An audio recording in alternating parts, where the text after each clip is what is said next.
Yes, sir. Yes, sir. Yes, sir. Y'all know what it is. You know, we got to do this once a year. I don't usually have these episodes on my show. But once a year, we got to go down this path because, you know, it's a lot of information out here. A lot of information that I have. Everybody's locked in the crib right now. And, you know, the easiest thing to do is to talk about basketball right now. But I want to talk about some other things right now. What's up, NYC Hoops? What's up? Slow as F. What up, Ed? Struck by Love. Evan Rainville. AQR 98. What up?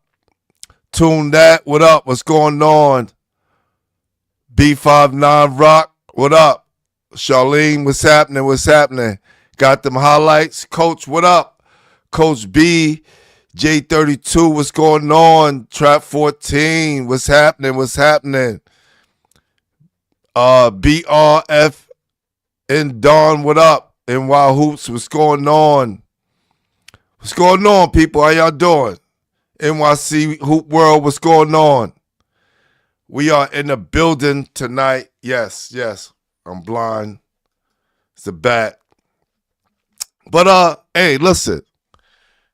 We have one of these shows every year, right? And, you know, you guys may call it a conspiracy show. What's going on, CK? What's happening? And I just want to talk about some things that's going on in the world right now. All right? So, y'all sit back. Come on and join us. Let's have some fun.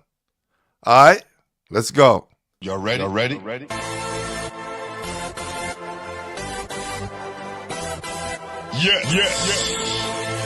You have just stepped into the world of chaos. Where everybody goes hard. Come on. Go hard.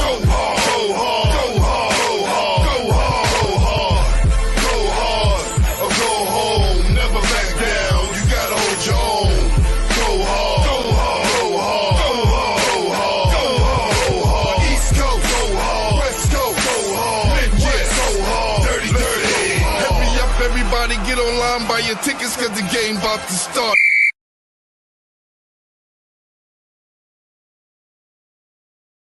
People, what's going on? How's everybody doing on this snowy day? CK, what's going on, man? How you doing, brother? What's going on with you, man? How's the snow up there, CK? I know it's crazy. If it's crazy down here in the city, it gotta be crazy up there. Upstate, man. I know it's crazy up there. Yeah, a lot of shoveling, right? Keep shoveling. That's just what it is, man. You gotta stay safe out there. Tonight, I want to just talk about a few things. I'm gonna have a friend of mine join me. May have some more people come on the show. Who knows? If you want to come on, DM me on my Instagram. Or just come to YouTube and put in your email, and I will try to get you on the show. Tonight, we want to talk about a few things, conspiratorial, as y'all would call them. I would just say it's the truth that's out there. But the one thing, and this is serious, right? The one thing I want to make sure and put out there that no matter what you're doing in this world, you need to find your purpose. Court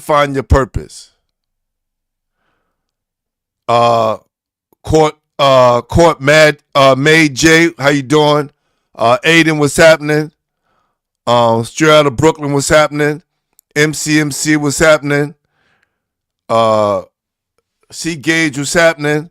Fam Chris, what's going on? Shout out Chris, what's going on? Show out Chris. From Zavarian, what's going on? Worldwide Deal, what's happening? Moti B. Doyle, what's up? All right, so here's the deal. With all that's going on in the world, right? You got people out there that's living day to day, hour by hour, minute by minute, and never really truly finding their purpose, never finding their voice, never figuring out their why. Like, why are you here? Like, why are you existing on this earth? Is the purpose of you being here to work your 9 to 5, have kids, get married, buy a house, retire, die, and do the same cycle all over and over? You pass it to your kids. A lot of times when we get a kid who thinks outside the box and say they want to do something else that they feel is important to them, we kind of shun them. We push them to the side and tell them, well, you should be thinking like this. Everybody else is not doing that. You need to be doing what everybody else is doing. And this kid strays away from what they love to do and goes along with everybody else's plan and never really finding their voice. My guest tonight is a longtime friend of mine, and he sent me a message the other day. I want to text him and see if I can read it before I read it to you guys.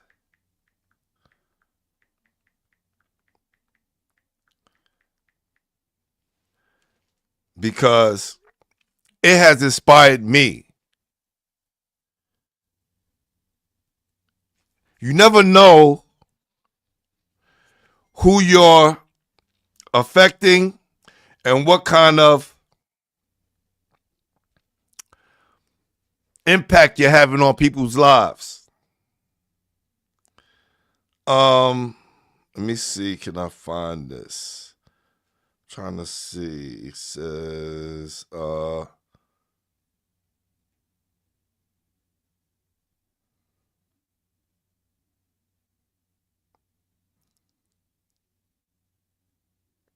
okay. So he says, he goes, you don't even know, G.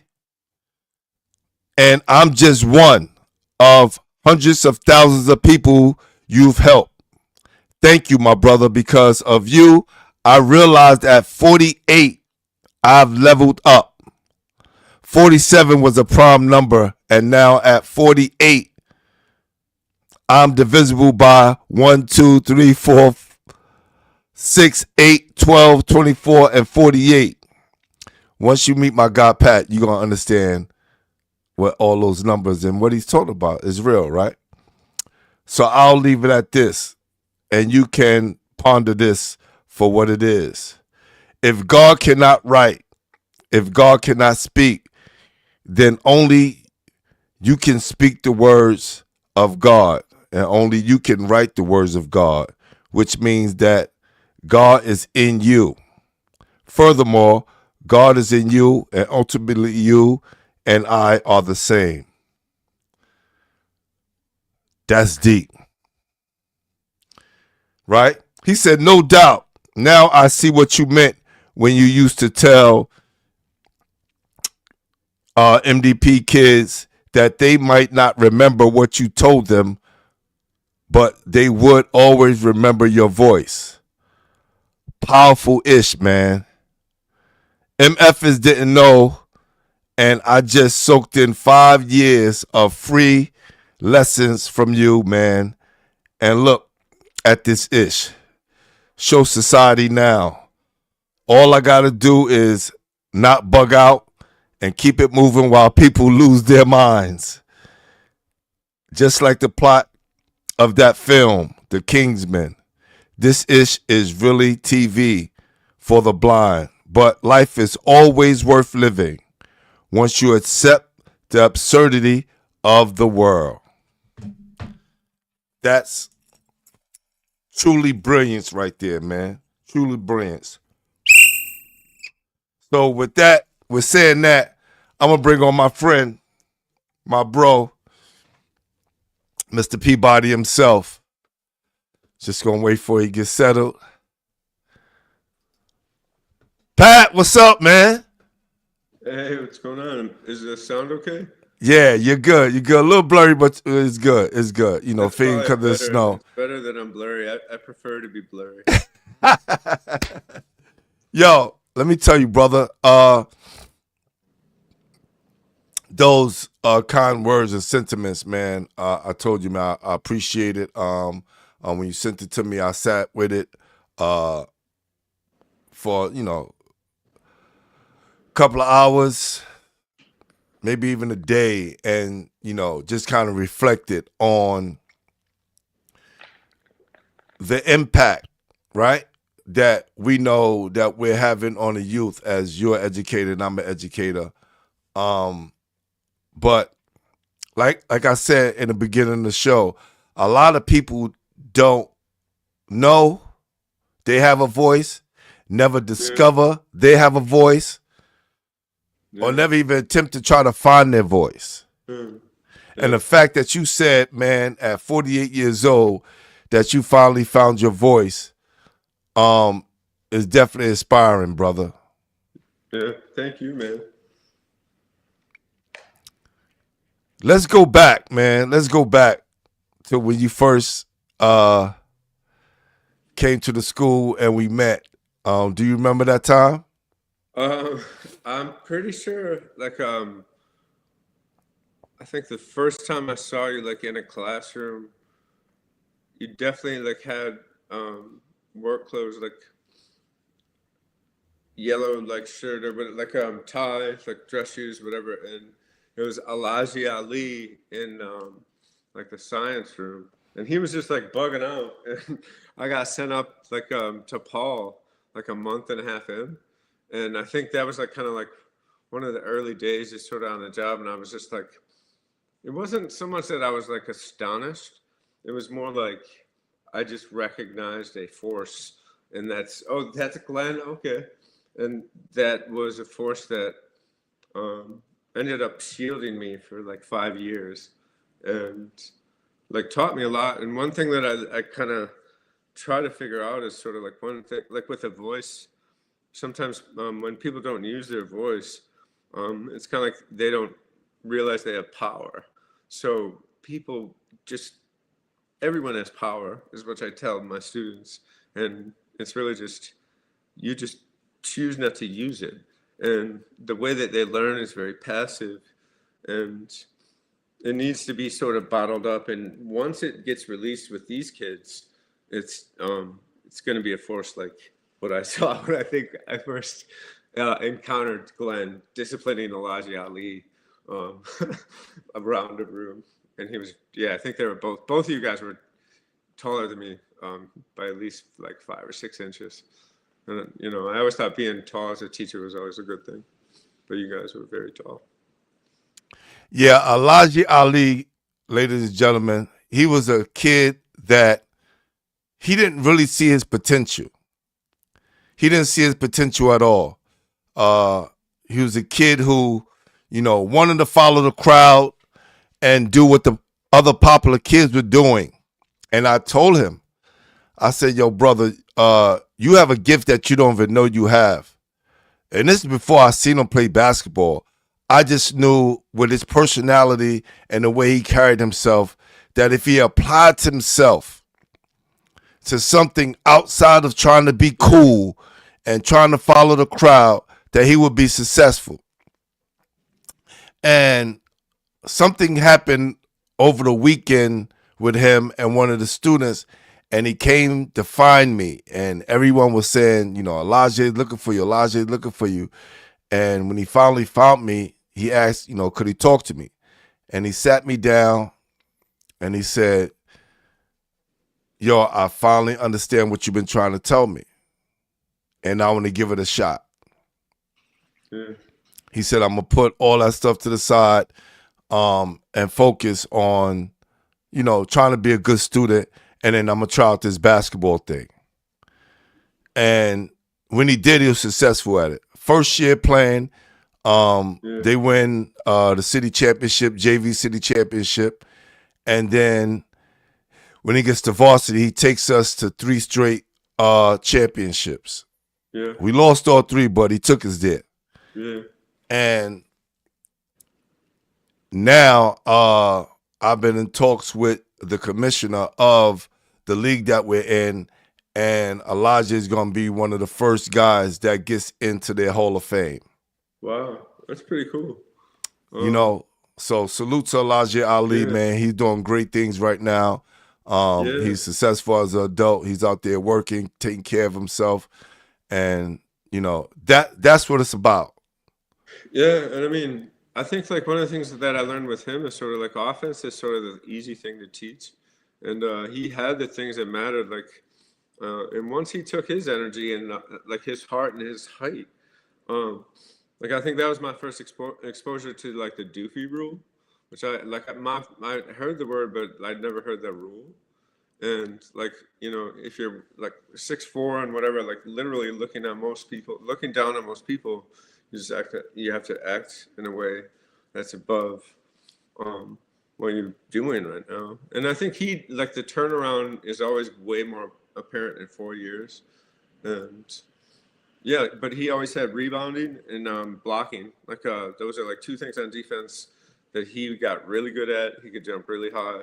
He got really good at rebounding. And by the time he was a senior, he learned how to like shoot and score. And over time, like that comes with teaching.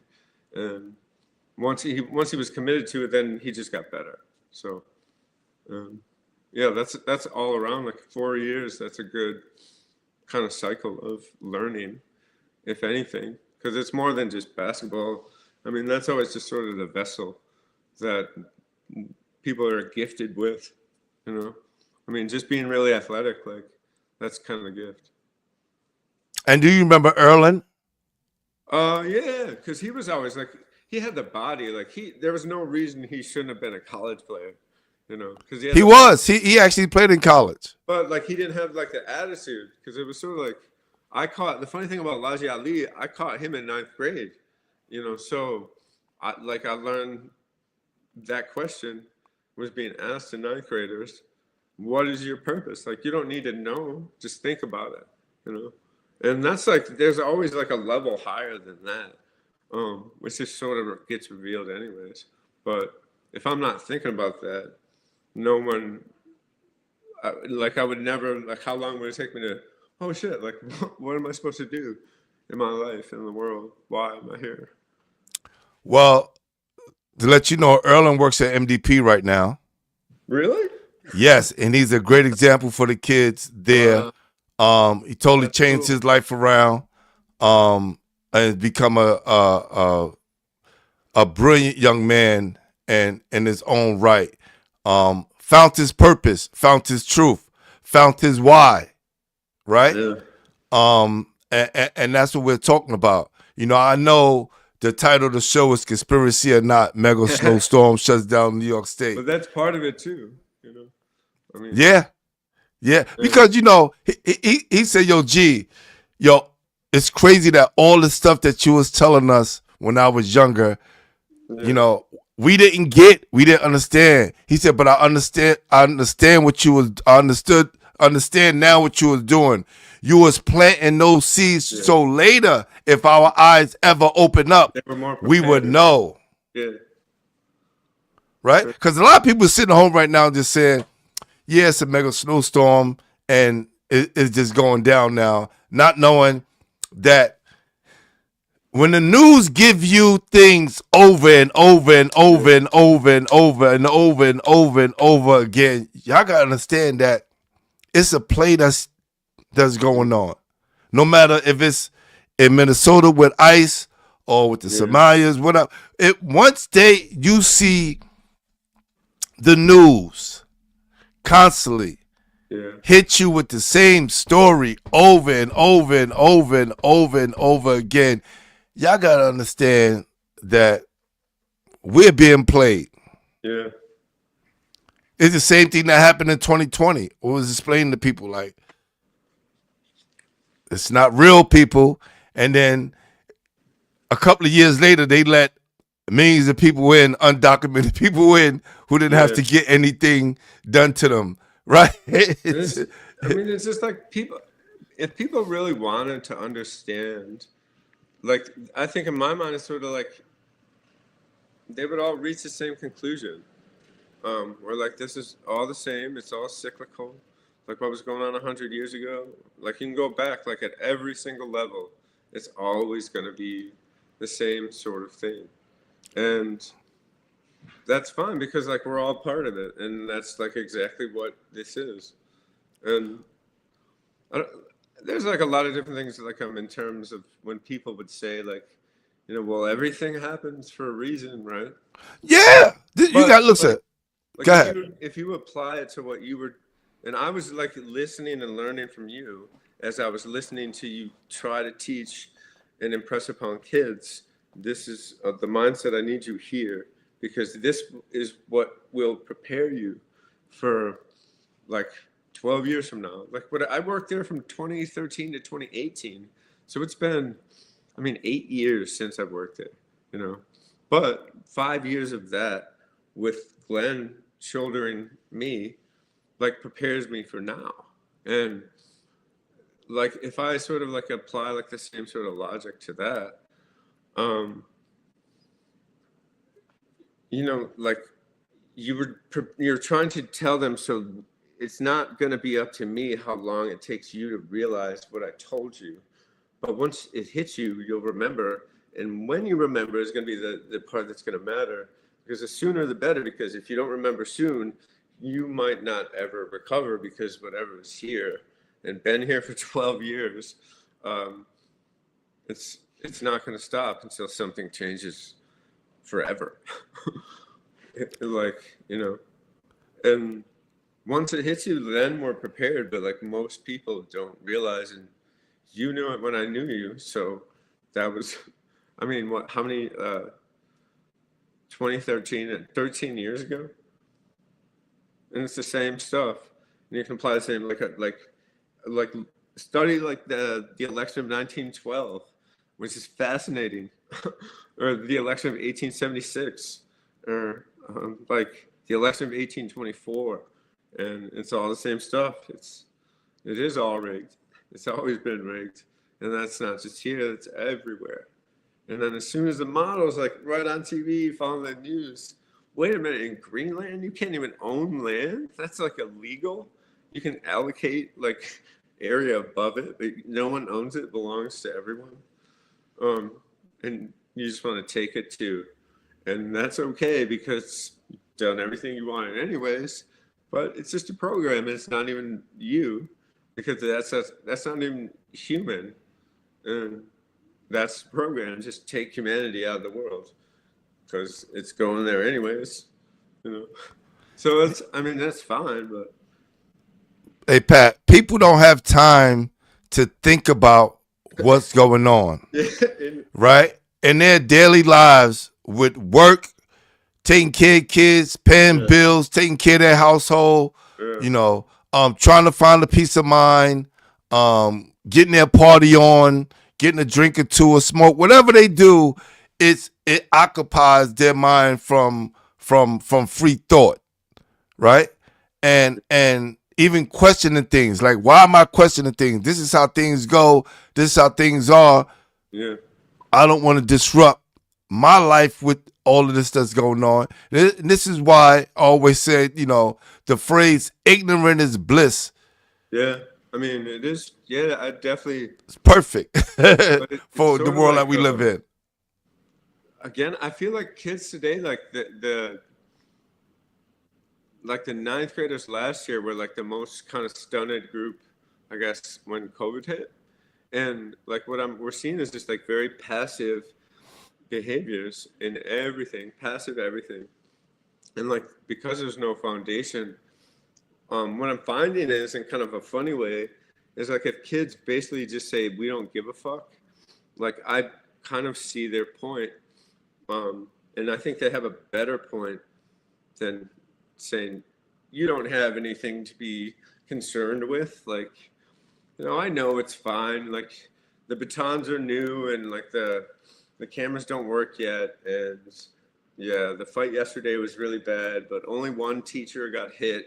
And we made sure to call all the parents before the parents started brawling in the lobby. And it's just sort of like school is the problem. Yeah, I get it. Like you don't give a fuck. Like I understand that. You have a very good point. And I don't think there's any reason really to invalidate anything, but there's no reason to try to passively learn anything. And I mean, if they want to wait till the technology comes out in 8 years, when you can just soak your hand into like the Matrix thing, and now I have the program and I have all the martial art fight skills downloaded, go. Like it's already a video game anyways, and it's just getting better. So you think that's the next step right there? Well, like I think one of the things that a lot of people start to make more argument for is like that it's a simulated reality, but we don't really understand, or most people I should say, don't understand how much influence they have. And one of the best ways for me is like I have 3 hours a day to think because I take the New Jersey Transit in through Penn and then to Brooklyn to Eastern Parkway. And that's my time to notice everything. But every time I do that, I'm in motion. And it becomes very, very much routine to a schedule. And I mean, I don't know. There's too many weird things going on now to not be constantly not fight or flight, but just like looking around, trying to notice everything going around you and being prepared for everything that's coming. And even most people will say with money, it's made before the crash. Like whatever money is going to be made is being made now. And that's not to rush anything, but me and Rashida are looking for a house. And I don't know why, but there's a lot of things within that. But I mean, I don't know. What is your take? Like, do you still kind of commute or just notice things or just, I don't know. I've been just trying to document everything like that I see. It's okay. So again, hold on for a sec.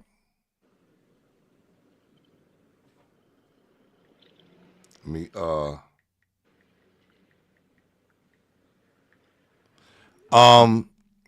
yeah, it's okay. Knowing that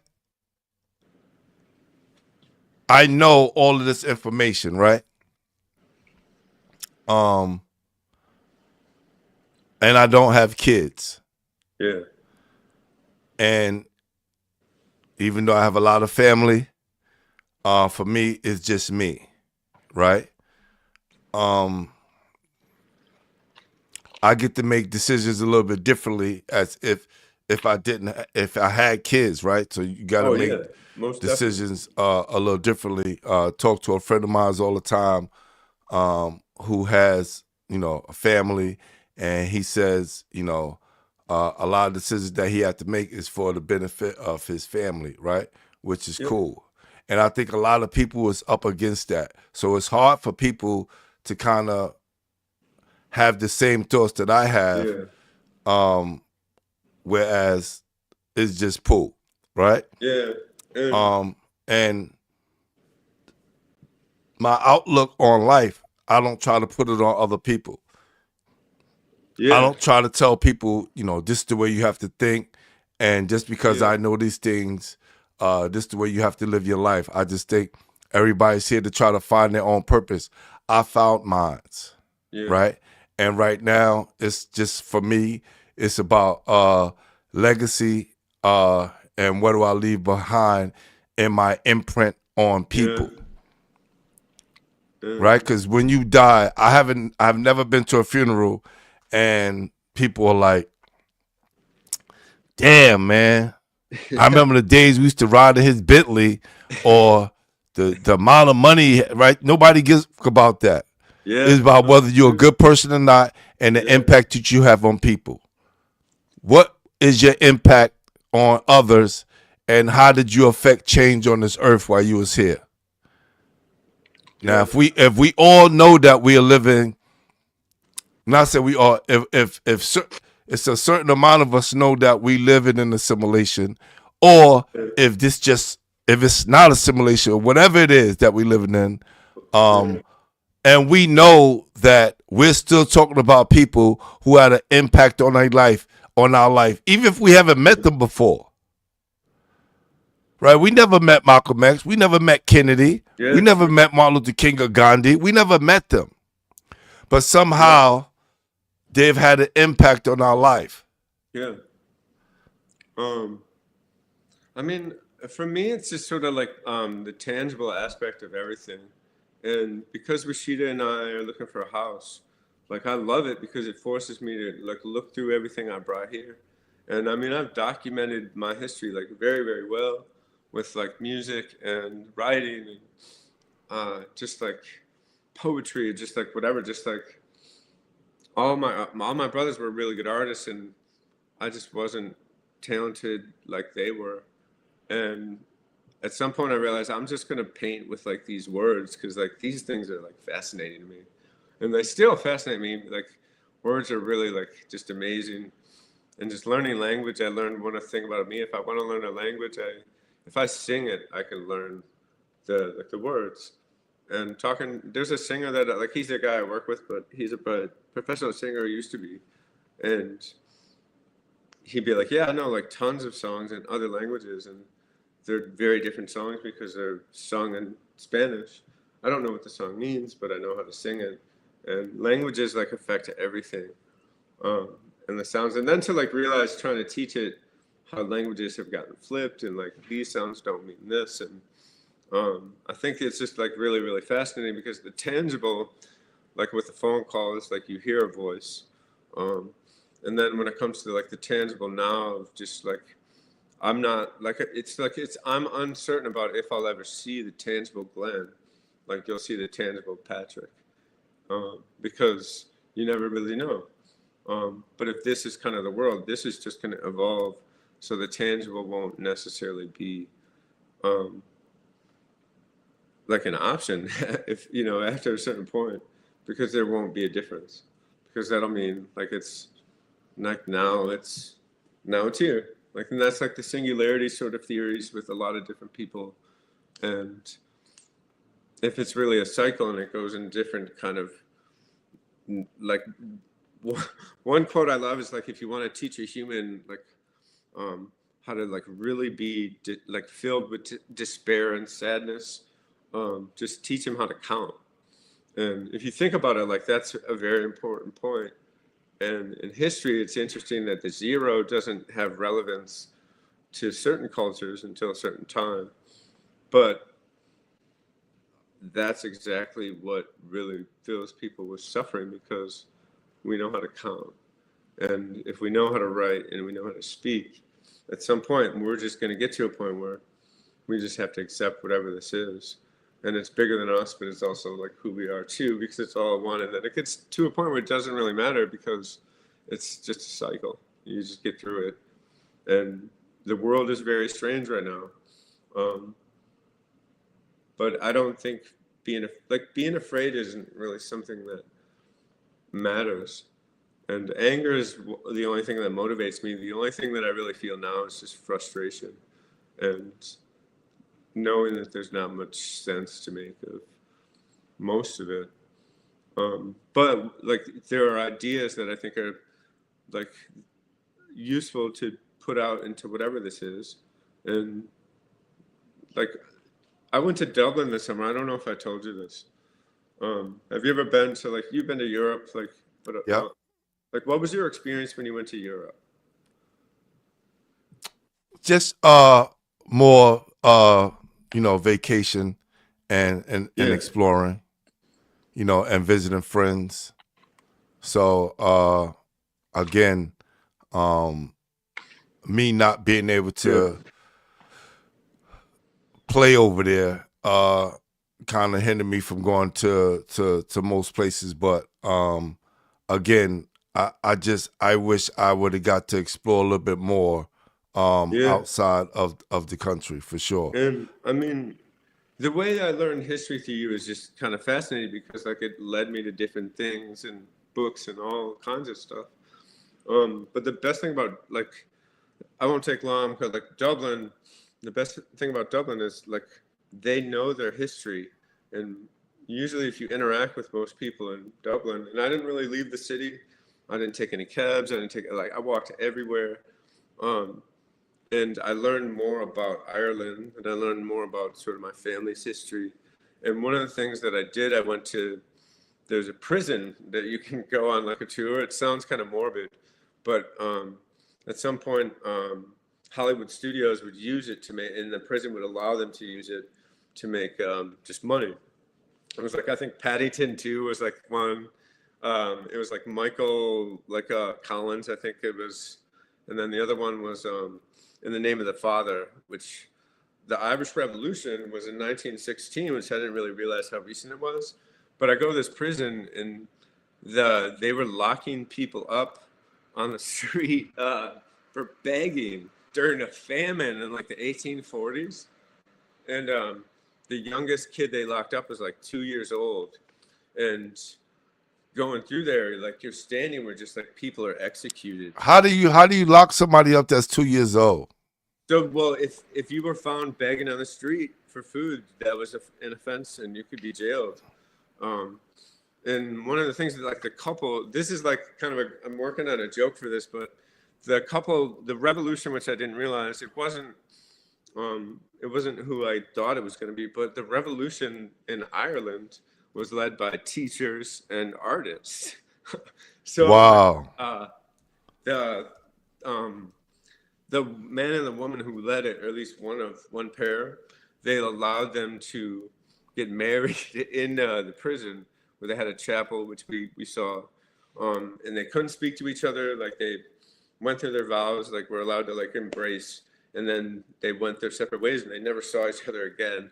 And the joke is like I was like, man, that doesn't sound like such a bad idea. Like that sounds like a pretty good deal.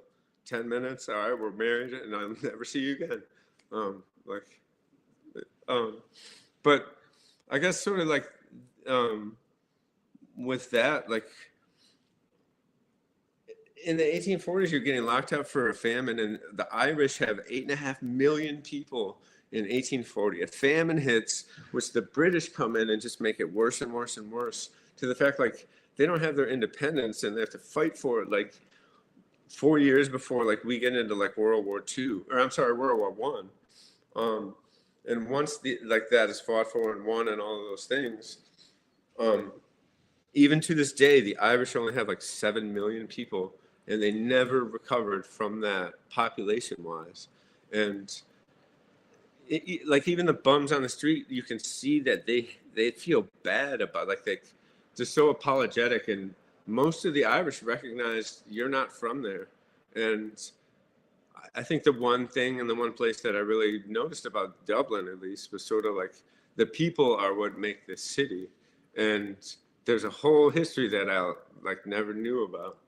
And in order to get perspective on the world, I also went to London this summer too, and everything going on in London, everything going on in Dublin, and everything going on in New York City, everything is going on all at the same time everywhere. And that's the problem with the space, because it connects everything way too much, and there's no real way to separate from this thing that's been created, where the legislation says no interference for 10 years because it's already too far gone anyways, and there's nothing to stop it. So it just pops up everywhere, and then and it's just a matter of time of like when the crash will come with whatever. But it's just interesting to see how much everything repeats. And that's, I think, my take right now. So one of the things I was caught up on, Pat, was there was what was like a thing going on in Europe and no in Ireland, right? Because people were surprised that there was black people in Ireland, right? I went to a comedy show. That was funny. Now listen, check this out. Being black in Ireland, for me, coming from America, is definitely tough because you don't see that many black people, especially like where I'm from in Galway, in particular, like you would see in Dublin. Seeing those two sisters win, I'm like, yeah, I'm definitely gonna go and watch this show now. When you come from a place again, from seeing like a whole bunch of black people to seeing like on a daily basis. I mean, sometimes I'm the only black person I see when I go out, and I'm just going to work and I'm going home. But when you see that, it's like we really got to push that because that's a great thing for Ireland. So yeah, that's all I want to share. All right, hold on for one sec. Yeah, there's definitely not that many black people in Dublin, at least. I wouldn't imagine there is, but like I went to like a comedy show, and it was just like a black dude who was the host of it, and like even like everybody has roots to somewhere.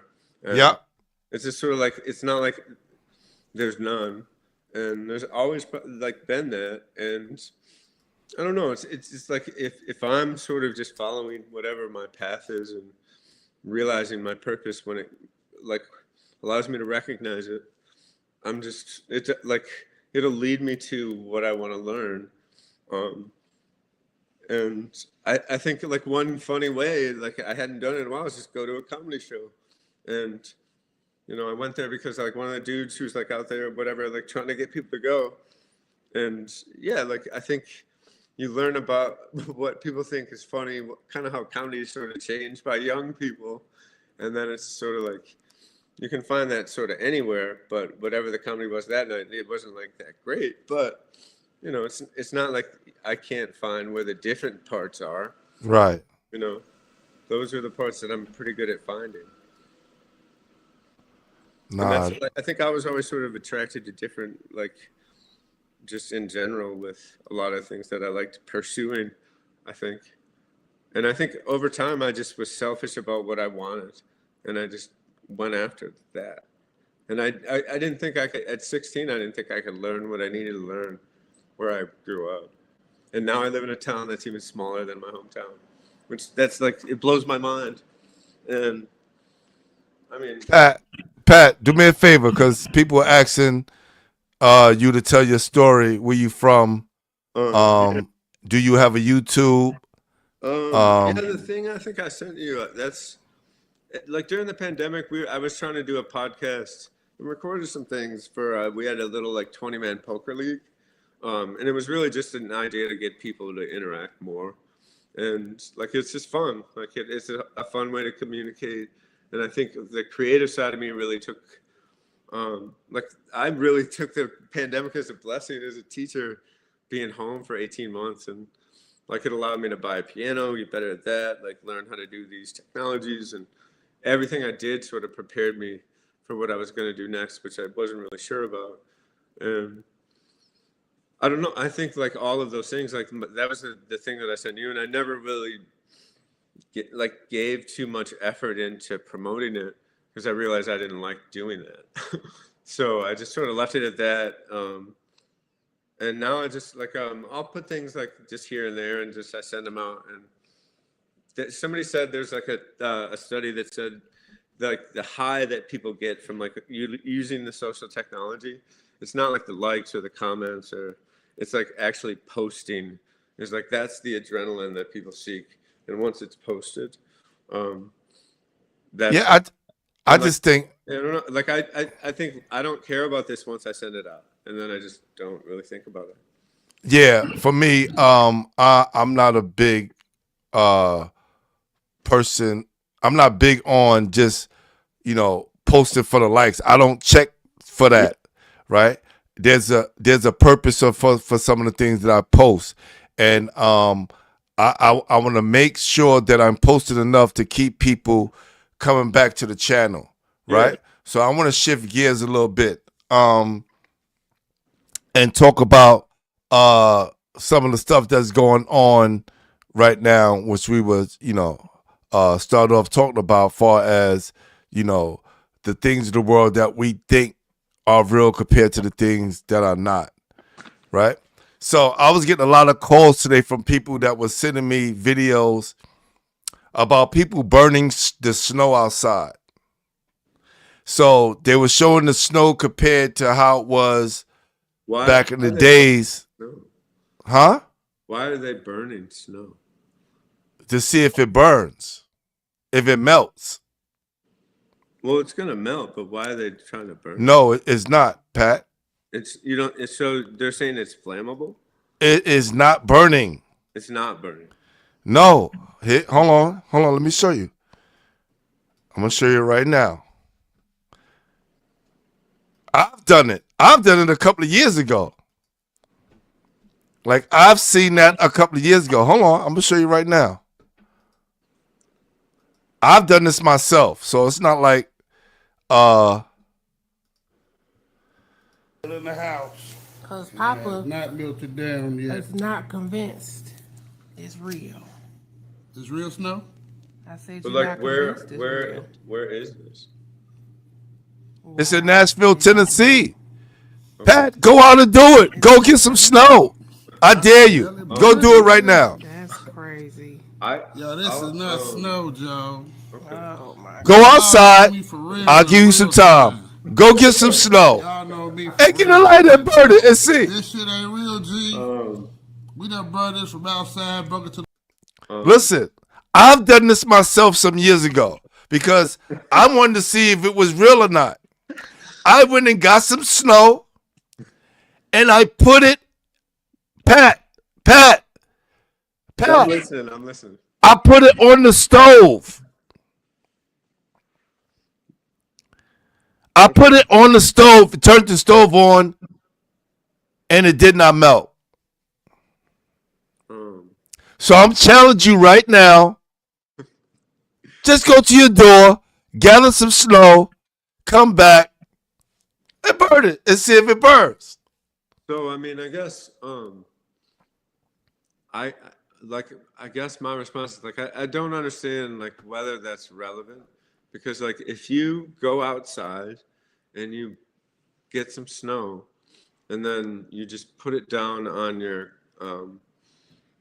countertop, It's and you just let it sit there all night, and when you come out in the morning, like if it's on fire, like let me know. So like I guess the idea is sort of like I guess I don't think about ever burning snow, because I always it's not whether you're thinking about burning snow. It's just the fact that if it's ice and you putting fire to ice, so here's it should melt. okay. So that's important, because imagine like what they say. So let's say they 3 inches of ice, right? Let's say it's 3 inches of ice, and for some reason, Thank you, Gangsta Slim. Thank you. Oh, sorry. So the other idea is like, let's say there's 3 inches of ice, or let's say there's 3 feet of ice. Let's say we don't have everyday common tools, you and I, to burn through that layer of ice. And if that layer of ice is like compiled in too many places, it's going to be a real problem, because that's. Yeah, but you kind of just making up shit right now, Pat. We just talking about just getting a ball of snow and see if it melt. Like if you put fire to it and it's not even dripping. Like, all right, suppose it just don't melt at all. But if it's dripping with some kind of liquid, yeah. it makes sense. Now, the only thing I'm saying is because there's other particles that's in the snow. That's all I'm saying.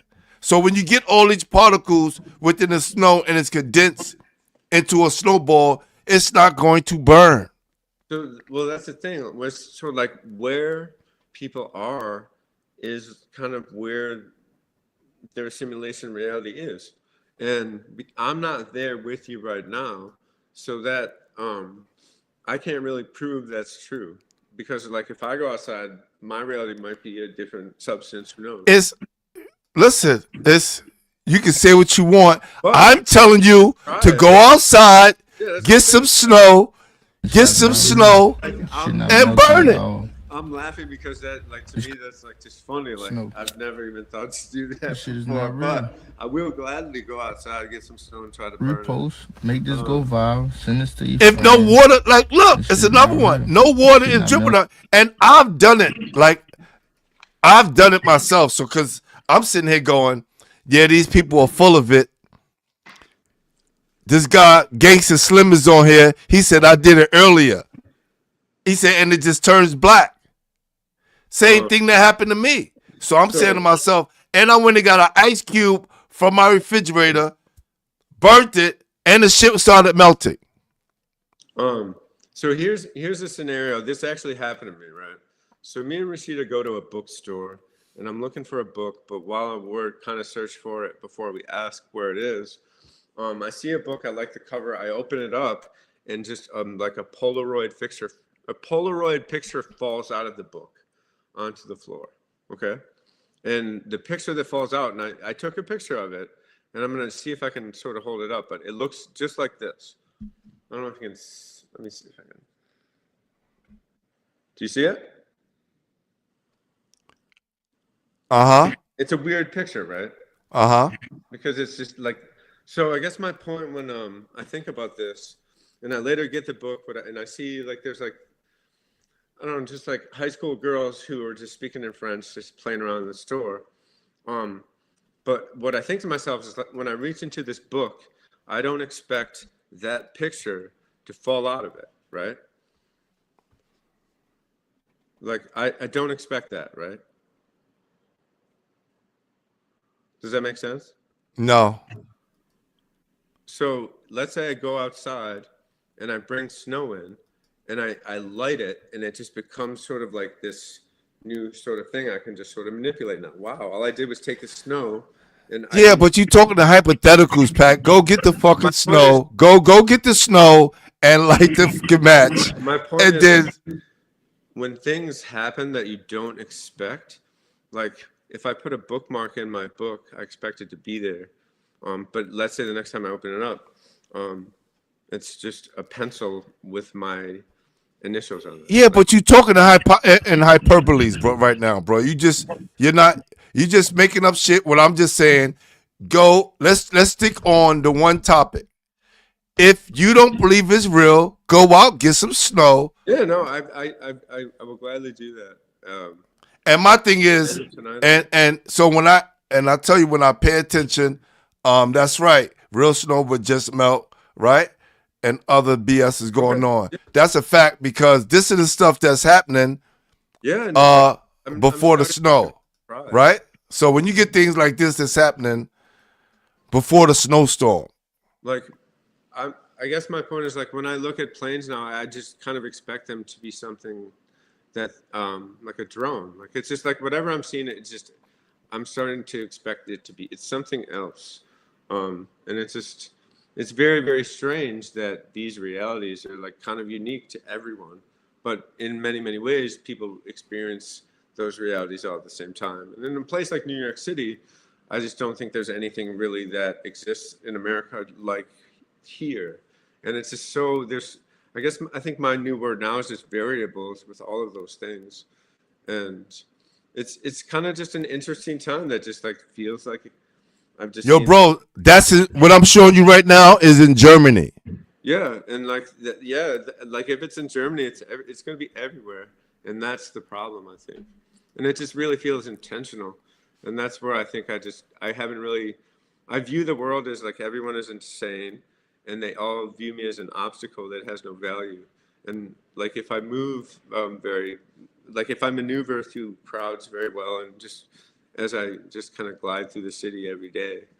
It's really about movement. And I think if someone like really kind of understands how movement works, like especially someone like Glenn, like you're very like you have the musical, there's rhythm to things, there's cadence to things. Like I was told, like you can't teach tone, like, and that's pretty cool. It's kind of like that's like wisdom with your voice, if you know. And tone is really just a very, very powerful force. And like sound and magnetism are the ones to really understand. And there's so many things just like we won't ever understand because we weren't built that way. And why would I worry about everything that most of it's out of my control and I don't understand? And that's hold on, and this is what we always talk about, right? My thing is, this is why the world is how it is, because people say, why would I worry about that? What difference would it make in my life until it's actually affecting you? Yeah. Right? So now if ICE come in your crib right now, take you and your girl, right? And y'all sit in the effing prison, you know what you'll be thinking?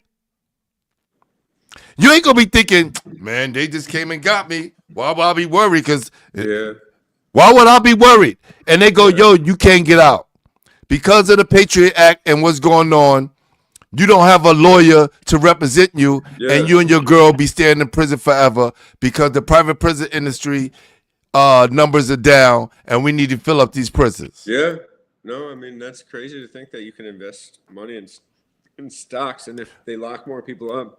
No, but I'm just saying, what would that be like for Pat right now if you sitting in a prison right now because ICE ran up in your crib and got you and your girl? Like, I think at this point, it's just like everyone's just being put on lists, and if you make it to too many lists, then it just sort of becomes like. But how do you know everybody's put on the list? Because like, why would they collect like 25 years of data and like allow people the technology?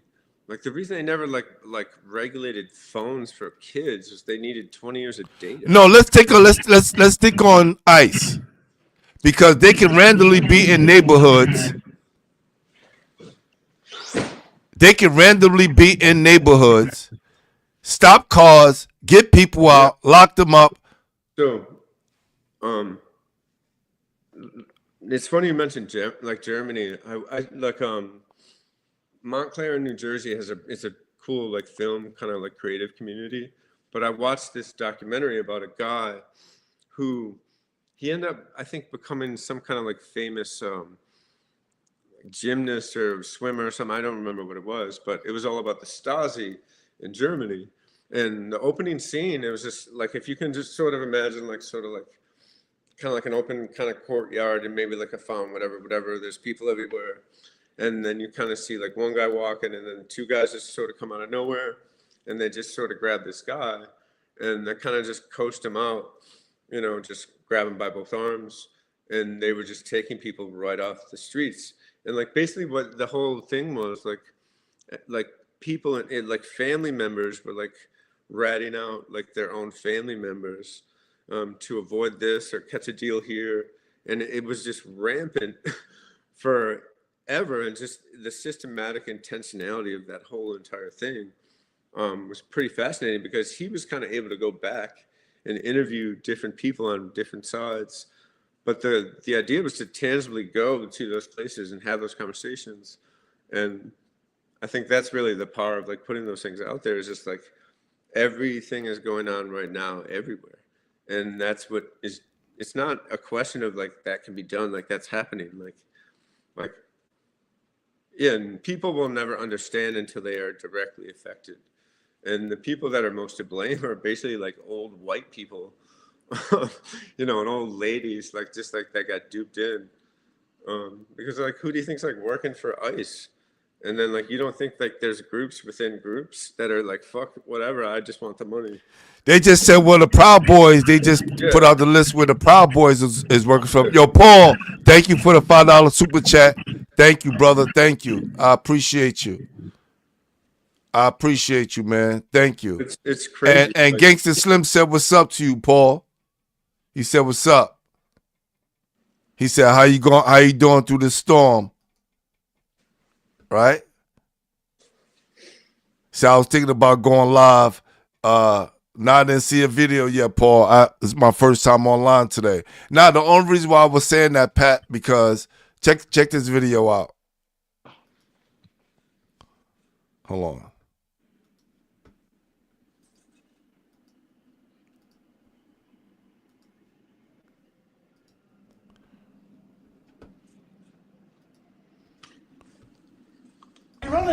He said he's a U.S. citizen. He said he's a U.S. citizen.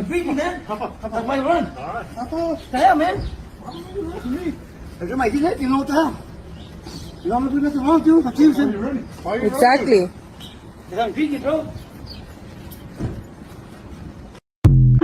First of all, these guys running up on you with masks on. Yeah. You don't know who it is. My thing, too, what I was thinking about, you know, the biggest, one of the biggest money makers is the trafficking of body parts. Oh, yeah, no, yeah, without a doubt. Right? So if you don't know who's taking you, you don't know who's snatching you up and where they're taking you, how do you know everything that they're doing is legit?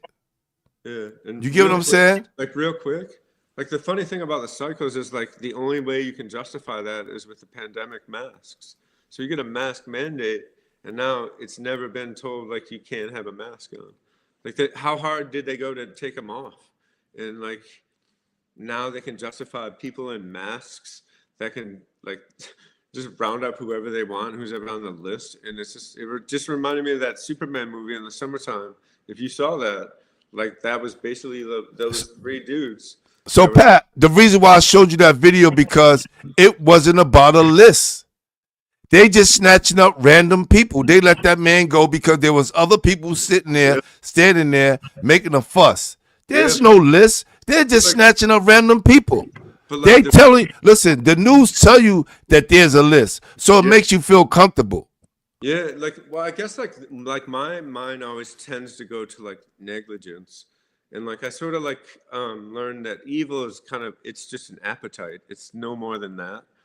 And I guess like kind of thinking in terms of those sort of things, it's just sort of like, I don't really know what to think of what this is at all. Hold on for a second. They said they can't hear you. I can hear them, Paul. Am I not? Yeah, sorry. Yeah, he say they can't hear you. Why? I was looking can hear for you. my headphones, but I couldn't. Hold find on. Let me see something. And I might just be talking quiet too. But I can hear everything you're saying. Gotta keep talking. Yeah, like just tell me what. Nah, keep saying what you said. Yeah. Yeah, I mean, like, even if like we look at like how police started in America, it was just private police forces to defend like. Yeah, I can hear you. You know, the like stakes and like wealth of rich people when like their workers were upset. And now they can justify anything because they don't take accountability for everything. But it's not like this is something new. It's like this has been going on for 12 years. And people are like, oh my God, I can't believe what's happening. And some people are still defending it. And then this is sort of like, there's nothing really to defend anymore because this is just what it is. And I guess like the frustration is when people don't recognize that. It's just too like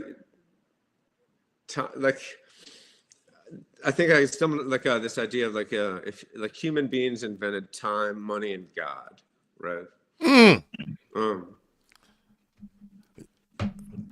People like he gonna get struck down right now. But like so like here's the easy one like well who invented time? It's always a good question I ask my students. And like one time I had a kid say, well, God. And like my response to that was just like, you think God, like wherever he or she or it is walking around checking his watch? Like, are you serious? And then I was sort of like, well, like heaven, people like to define it as a place. And what's funny is like, I think it's a time because people don't really understand what that means. Just like they can't recognize evil when. Pat, get your headphones. See if you get your headphone and say you're really low. Like I can either pause and come back, but let me go see if I can find it. All right, I got you. So Pat is making a lot of good points. Hope y'all can. He's gonna get his headphones so you guys can hear him. But now let's look at the clock, right? Let's look at the clock. Let me show y'all something real quick.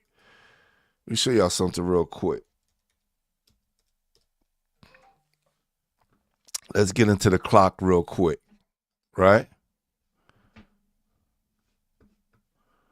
Here we go. So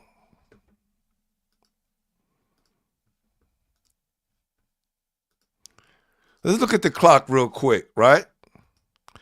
Because as you can see, 12 numbers, right? And there's also a glass over this clock, right? So this is how they kind of break it down for you guys. Let me break it down for you real quick. The 12 numbers represent the 12 constellations, the 12 months of the year, even though we got 13, but let's just condense it to how people know and what people know. Are the 12 constellations. The seconds that you see are the stars, right? The glass over, let me just talk about the hand. The small hand is the sun, and the big hand is the moon. And that's how they rotate around our earth. We do not rotate around the sun. The sun rotates around us as well as the moon. The glass that's over the clock or over your watch is the firmament.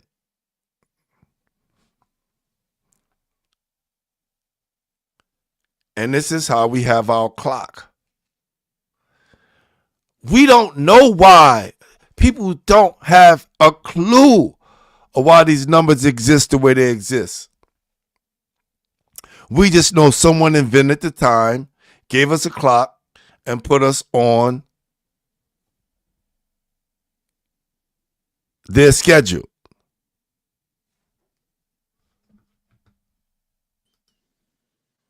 Pat, you there? I'm trying to connect headphones right now. All right, bet. So, when you're looking at a clock, that's what it is. The 12 constellations are the numbers. The seconds are the stars. The big hand is the sun. Well, not the big hand, the small hand, right? Pause. And then the other hand is the moon. And the glass over the clock is the firmament.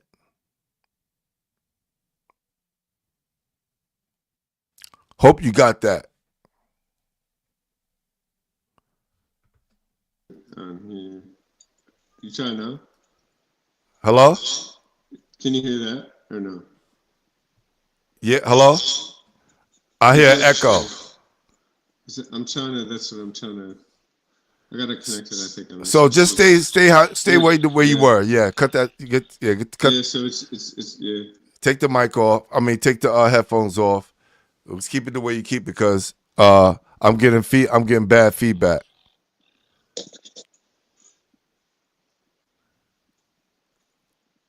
And it's not the headphones, it's your mic. I know you had a microphone last time with headphones on it.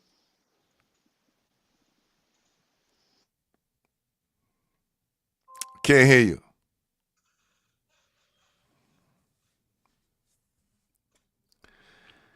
Says Pooh, child. Okay, it's part of what's going on.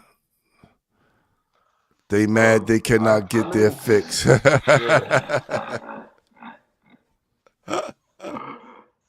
Man, listen. It's coming bad, man. Yeah. That's horrible. Whatever. I'm gonna.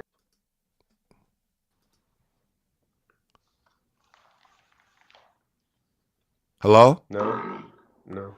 Yeah, I sound like a monster, Pat. They got my voice sounding all crazy.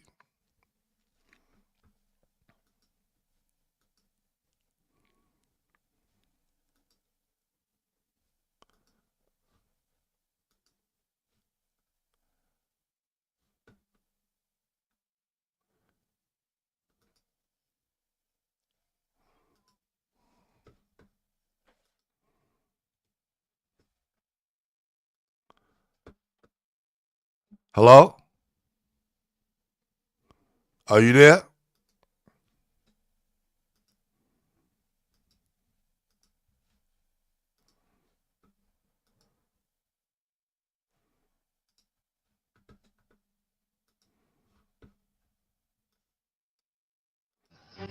Okay, so we've all seen these, right? We've all seen this in the sky. Most of us are like, what is going on?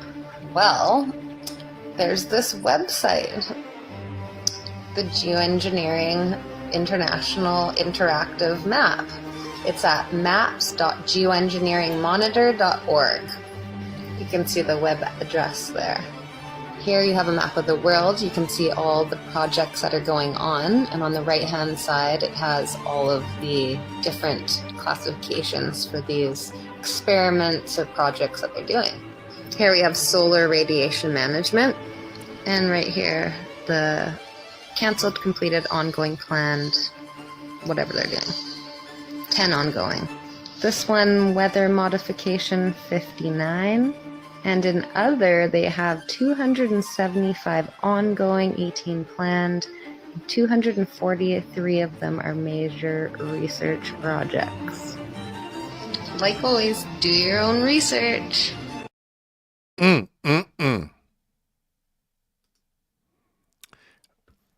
People. It's a lot going on in this world. Ayatollah Beats, what's going on? What's going on, man?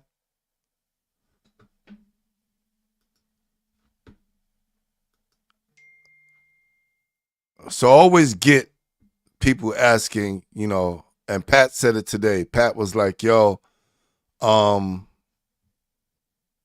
what's the point? What's the point of knowing all this stuff, right? So you don't think that it just came out of nowhere. Anything that happens on a major scale in this world has already been planned. All the news, Pat, you there? Hello? Can you hear me? I can hear you. Okay. I think I'm good now. I was running mine through Safari, and I think that just messes up stuff. And sorry about the echoes. Like I'm embarrassed. I apologize. Nah, it's all good, brother. It's all good. So, Pat, there's this BBC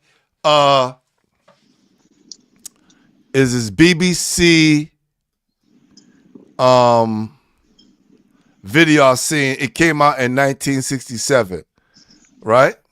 Okay.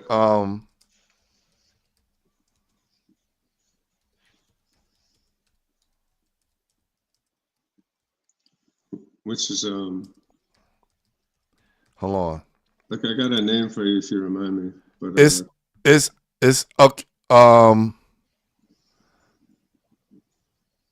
man, I gotta find this. It was a documentary done in 1967. Okay. And they was explaining how they create the news 10 years in advance. Yeah, no, I could see that, definitely. So all the stuff that we thinking is just happening randomly was already planned already. So and we already know their technology is like 50 years ahead of us, right? So all the stuff that we think is new technology is their garbage that they finished using up. So they had the internet in the 50s and 60s, and they just gave it to us in the 2000s.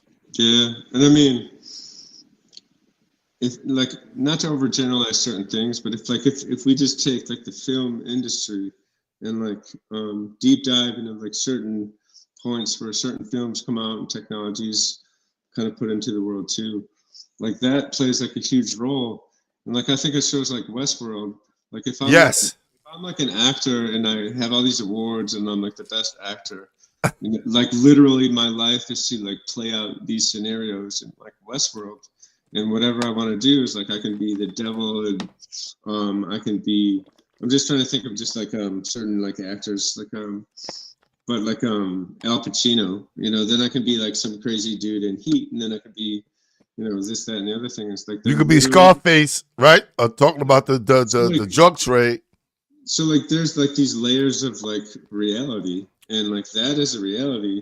Not only do you get to play out whatever weird, sick, like messed up fantasies that you have or pursuits that you want to like enact, and you're putting this into the world onto a screen so people can pay money to see it. So like whoever produces it makes more money, and like all these things. And not only that, like you get to take all these fantasies or whatever, act them out, and they pay you money. And then the world gives you acclaim and awards, and the only thing you have to give up is like all of your privacy. Right. And eventually you'll go insane, and then your son will like stab you to death. But your there will be like two like documentaries that come out like 2 days later about your whole life, because yeah, it's like all of that stuff is already done in advance in that reality, because that, like, I don't know really many people in that reality, but that's a really weird, sick, kind of messed up reality to just broadcast that for the masses, and it becomes like a too easy kind of scenario. And like the simple thing for me is just like when it's too stupid and just negligent, it's in my mind like it's not easy, but it's maneuverable. And just have you ever seen Fear and Loathing in Las Vegas? So the crazy thing about that, like I used to be like a real big reader, and I still read quite a bit, but I read the book first, and like even the title is just like a terrifying like sentence, like Fear and Loathing in Las Vegas. And I've been to Las Vegas multiple times. Right. And the first time I went, like I was like, this place is fucking weird, is like very, very strange, and feels very, very evil, and like I can't really quite make sense of it. But I'm so like looking around in this spectacle that like you know, I'm in a town where I can do whatever I want, and the only rule apparently is like no jaywalking. And that's it. Anything else out, you can do whatever you want out there, you know. And that's kind of a crazy thought for me. But how was the book different from the movie? So like the book is that like it shows you the reality and the terrifying experience that one person is going to go through if they're like heavy into drugs and always like really messed up mentally. And it's not like the movies always show the funny, and they never really tell like the story. And even the person that writes the story doesn't really tell the story accurately because it's from a very specific person. But that is a terrifying experience, like as a reality. And I think they did that movie twice. Like I think Bill Murray did it under another title in like the 80s. And yeah, I mean like but so why would they put something like why would you think they would put something like that? You see what he's holding. I'm not gonna say the word, but you know. What am I looking at? Him pouring getting the blood out of the what's the name to give him a hit, and he said it's the best drug. So I'm trying to remember the drug that they were doing, because like basically they had like a bunch of different drugs in their suitcase, like marijuana, like cocaine. I'm trying to think of just like, but they also had like hallucinogenics and this and that. And the entire time they're just like on all kinds of drugs. And his lawyer is just kind of this menacing character that's very, very violent, but also like is putting them in very, very insane situations because they're just, it's just like, I guess like on just a roller coaster, just tumbling down a staircase the entire time, where I don't like, even surviving that whole thing. Mescaline, that's what it was the one that they were on. And there's like, I guess, different ways to sort of ingest it and blah, blah, blah. But what they were doing is they were going there for a very specific, I think like there's a lot of what I notice in Las Vegas, where I usually go a couple times a year, it's like there's always tons of conferences, and now there's like a lot of AI like conferences, and then they have the Sphere, which like there's AI robots in there that you can interact with, and then you can kind of see like a movie that's generated in a different way. But check this out, Pat. Yeah. I know you probably remember the scene. Hold up. Human sacrifice. Not where we operate. Reality is in Malibu alone is goddamn Satan worshippers kill 6 or 8 people every day. Human sacrifice. Not where we operate.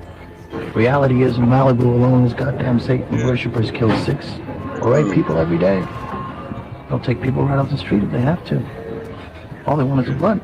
They pull the little girl, take her out in the parking lot. All these people standing around. Suck the blood out. Nobody does a goddamn thing. They just ran back out into Death Valley, same place where Manson turned up. This film is called Fear and Loathing in Las Vegas, and it came out in 1998. And these guys are describing what goes on in California or Hollywood. Some will argue that it's just scripted in to give it a dark, edgy theme. But how many times, how many movies do we see them do these things and leave the... But I mean, You got it. so like the author Hunter S. Thompson, who's like, he's a phenomenal writer. Like, and they made a movie like the Rum Diaries. Like, trying to think if there was like, I know I read Fear and Loathing, but like a lot of like the perception of writers at that time was like they were kind of on like the same level as like rock stars, and like even like I think one of like a really cool life would be like a Norman Mailer, because he was just he covered a lot of boxing, did a lot of stuff on like Muhammad Ali, and just like was an intellectual, and there's a lot of different kind of individuals within that. But like I think what they were there going for was like, it was like a law enforcement conference or something like that, and I think he was just going there to cover a story or something like that. Right. And I don't remember like how old he was or where like but I know like all the political things going on at the end of the 60s and in the 70s, like it just sort of leads to like bigger and bigger waves, and now we're kind of just at a cycle point where everything about 2020 like was necessary, and even Donald Trump is necessary. That's what most people won't admit, but like the necessity of him is to like to perpetuate America to a place that I guess they want them to go, but I don't think they're creating an America. It's just like a separate reality for people who have the same handshake or whatever. Pat, if you was a teenager when you was playing basketball, you knew who Donald Trump was, right? Yeah. If someone would have told you when you was in high school that he would become president of the United States, what would you say? I mean, I don't think I would have believed that. Yeah, I mean, they said the same thing about Ronald Reagan as well. Yeah, I mean, when he was an actor. Like if you remember the movie Back to the Future, there's like a scene where he comes back and he's trying to convince the scientists that he's from the future. He's like, all right, fine. Like if you're from the future, like who's president in 1985? And he's like, oh, easy question, Ronald Reagan. And he doesn't believe him. And he just goes on this whole thing. He's just like, I suppose like Jane Mansfield is the first lady. And, who's vice president? Jerry Lewis, I think, is the response. And you wouldn't believe it because, like, this is the greatest reality TV show ever created. And, like, there's a book that came out at the end in the 60s called The Society of Spectacle. And it's by this guy's name's Guy Debord, I think. And I read that, and it just changed my entire perspective. Because if you see it through like the idea of spectacle, and then the tools are just like sort of like this, sleight of hand, like illusions, and then like if certain things are infused into like no accountability, we can't have defense anymore. It's too political. It's called the Department of War. Like it becomes everything that's already in the books. Like if a person reads enough books and studies enough history, just talks to enough people who've gone through experiences, like everyone kind of comes to agreement that it's just a cyclical thing. And it's like if you bring it down to like you're giving the kids a lesson in like Martin DePorres, and they don't get the lesson, but 12 years down the road, they call you up. They're like, yo, Glenn, like, oh my God, thank you. I didn't understand what you're trying to tell me, but, you know, blah, blah, blah, blah, blah. And like, if I didn't, like, I think like the best thing that kids will tell me is like, it just reinforces like just because, you know, I didn't like get what you're trying to tell me, like that didn't mean that I wasn't listening to you, you know. And I think when people recognize what you like could be described as like the light, or like sort of the way, however it's defined, like eventually everyone comes to that same conclusion. But that's where time is sort of the tricky thing, because like that really doesn't even matter either. And money is the controlling factor, and that doesn't really matter either. And like God, like make it what you will, but search it, like search and find it, but just follow whatever you're supposed to do. And that purpose that you were thinking about in ninth grade, because you were posed a question.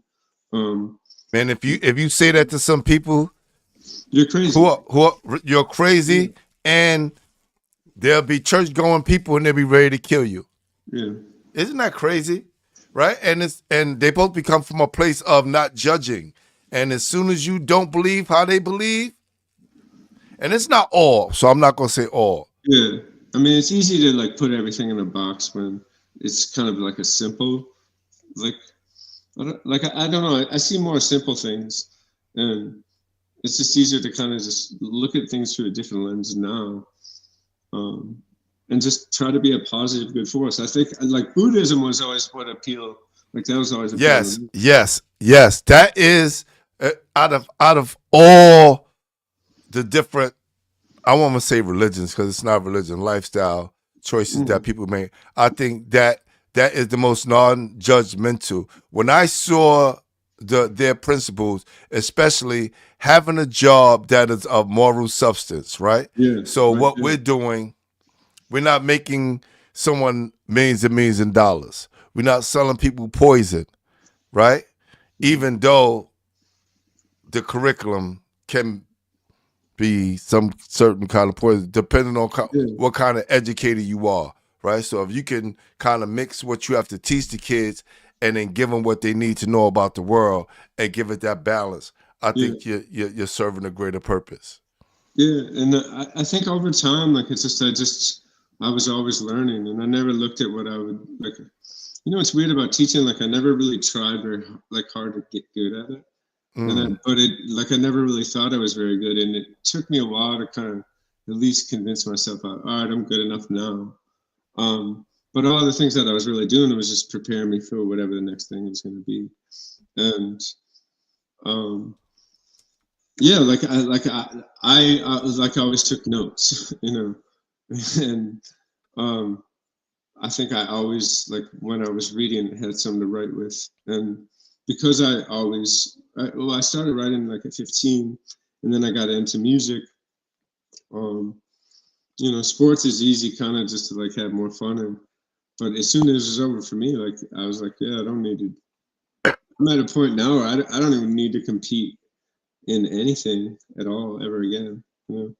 And not that I don't like understand what competition is, but when I was coaching, like, you know, I would just try to like 3 things would be like, you know, you can't know what it means to win if you never lose, and it's never really fun to lose, but winning's a lot of fun. But at the end of the day, like there's really only one thing that I want to impress upon you as my players. It's just like I want you to love this game like as much as I do. But that's not important these days because now money's involved. Kids are getting NIL deals.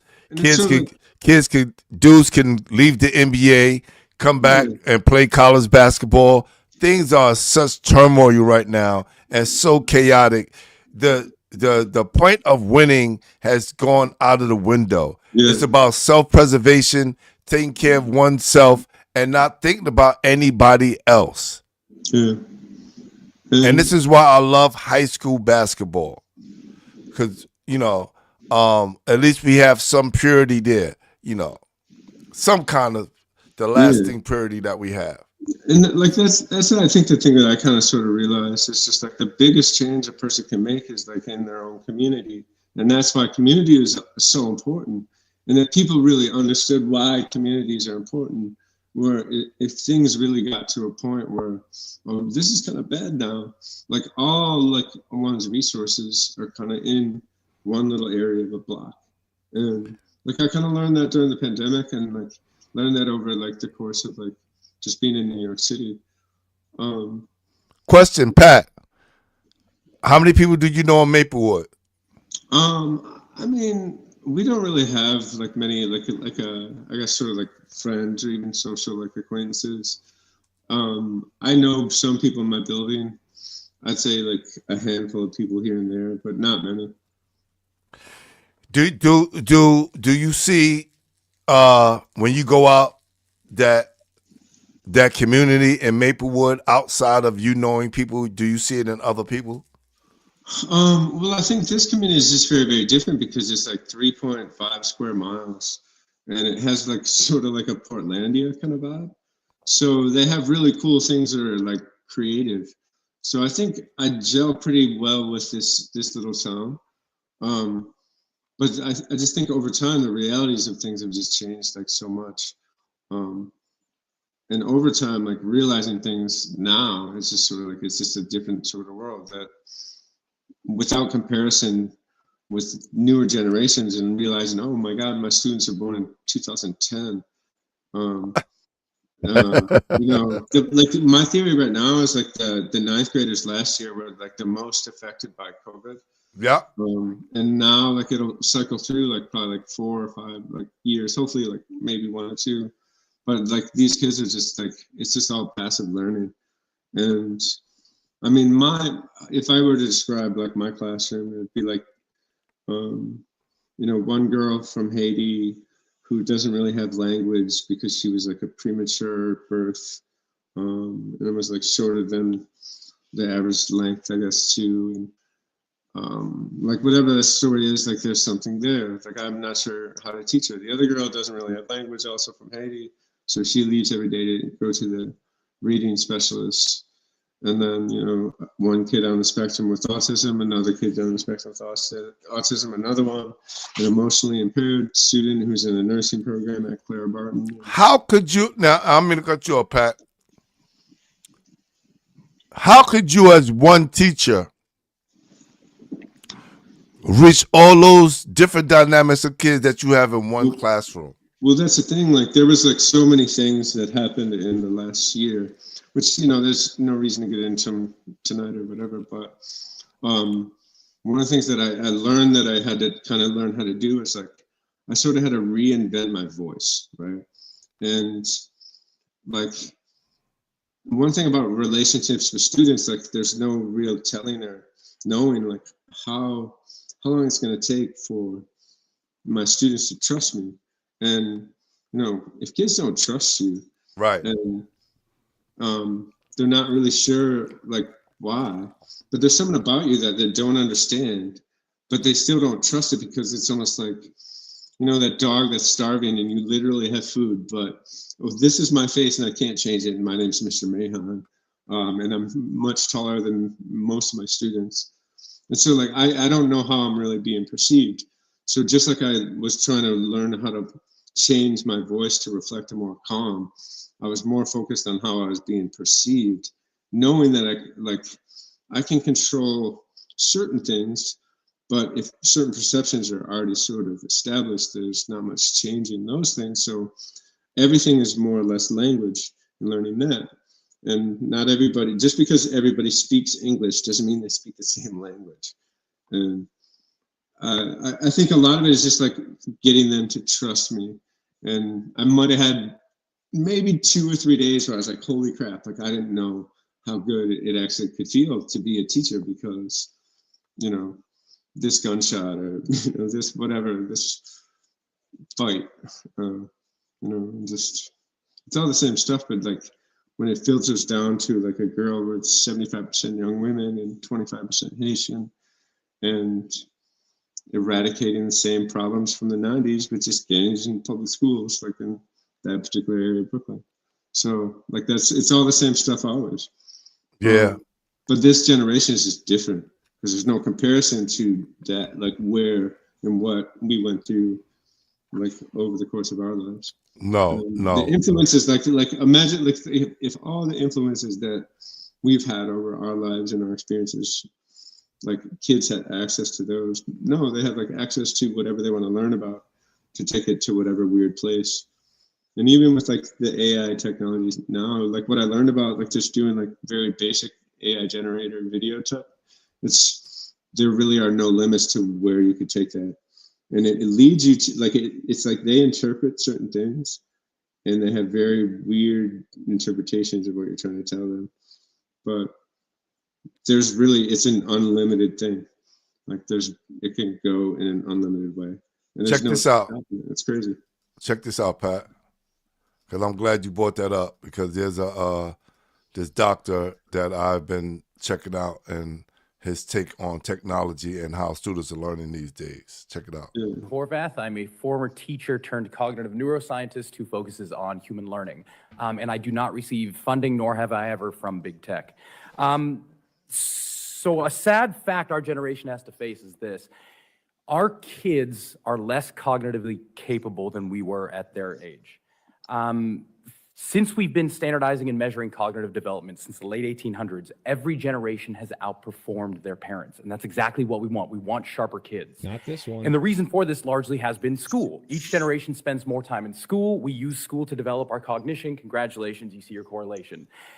Until Gen Z. Gen Z is the first generation in modern history to underperform us on basically every cognitive measure we have, from basic attention to memory to literacy to numeracy to executive functioning to even general IQ, even though they go to more school than we did. So why? What happened? What happened around 2010 that decoupled schooling from cognitive development? It can't be school. Schools basically look the same. It can't be biology. This hasn't had enough time to change.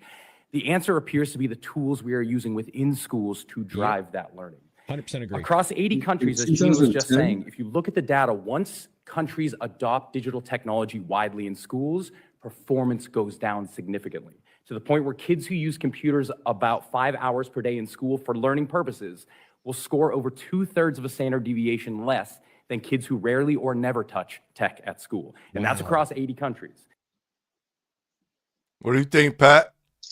I mean, like a lot of it is money, and there's so many different things that kind of just pop into my head when it comes to those kinds of things. But if he's saying that's in 2010, because you just mentioned, you said, yo, to think about my kids, right?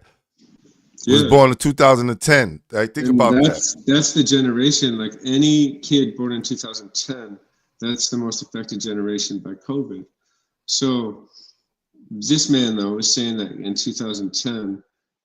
This technology, but it's like we had technology too. Like I can remember but not this. It wasn't the same way, Pat. Please don't say it. It was not the same way. We didn't have phones in our hands.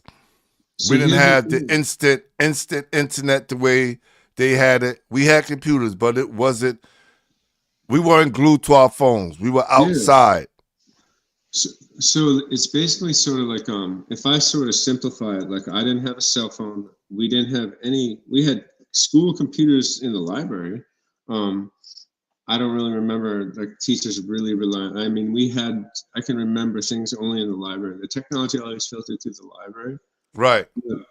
When it came to like those kinds of things, like the tangible is what is important. But when like the evolution is for that to become digitized, but this man is saying that in 2010, what is the technology? It was the cell phones, bro. Yeah, so like even like with like cell phones in New York City schools, they let it go for 20 years, and then they put it in a pouch. Right, and I just because now TikTok is here and other platforms is here, kids is finding out more information than they did before.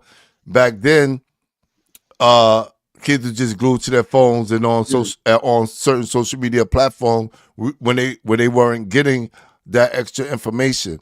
Now you have kids now now I'm on a train and I see parents who, if they want to shut their kids up, they put the phone in front of their face and they don't even interact with their kid. They give them the iPad. The kid is like, oh yeah, they're PG.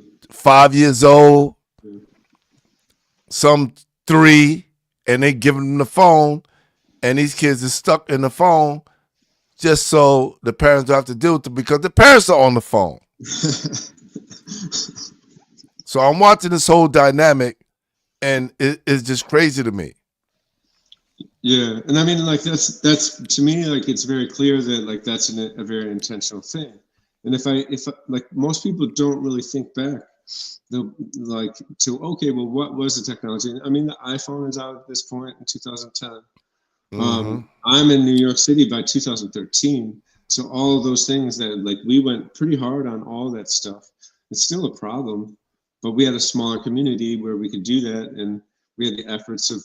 I mean, me as a teacher is sort of like quality, just like coworkers, like people on the job. Like I don't think I've worked with more like high quality people, for lack of a better way to just like say it. But it's like the students were never really the problem, and like reason for why I would leave. Like my only goal was to work a job for 5 years, and. But like all of like it was funny. I can remember like people like I was told later when I became friends with somebody, like yeah, like when you first started, like we were taking bets that you wouldn't last like 2 months.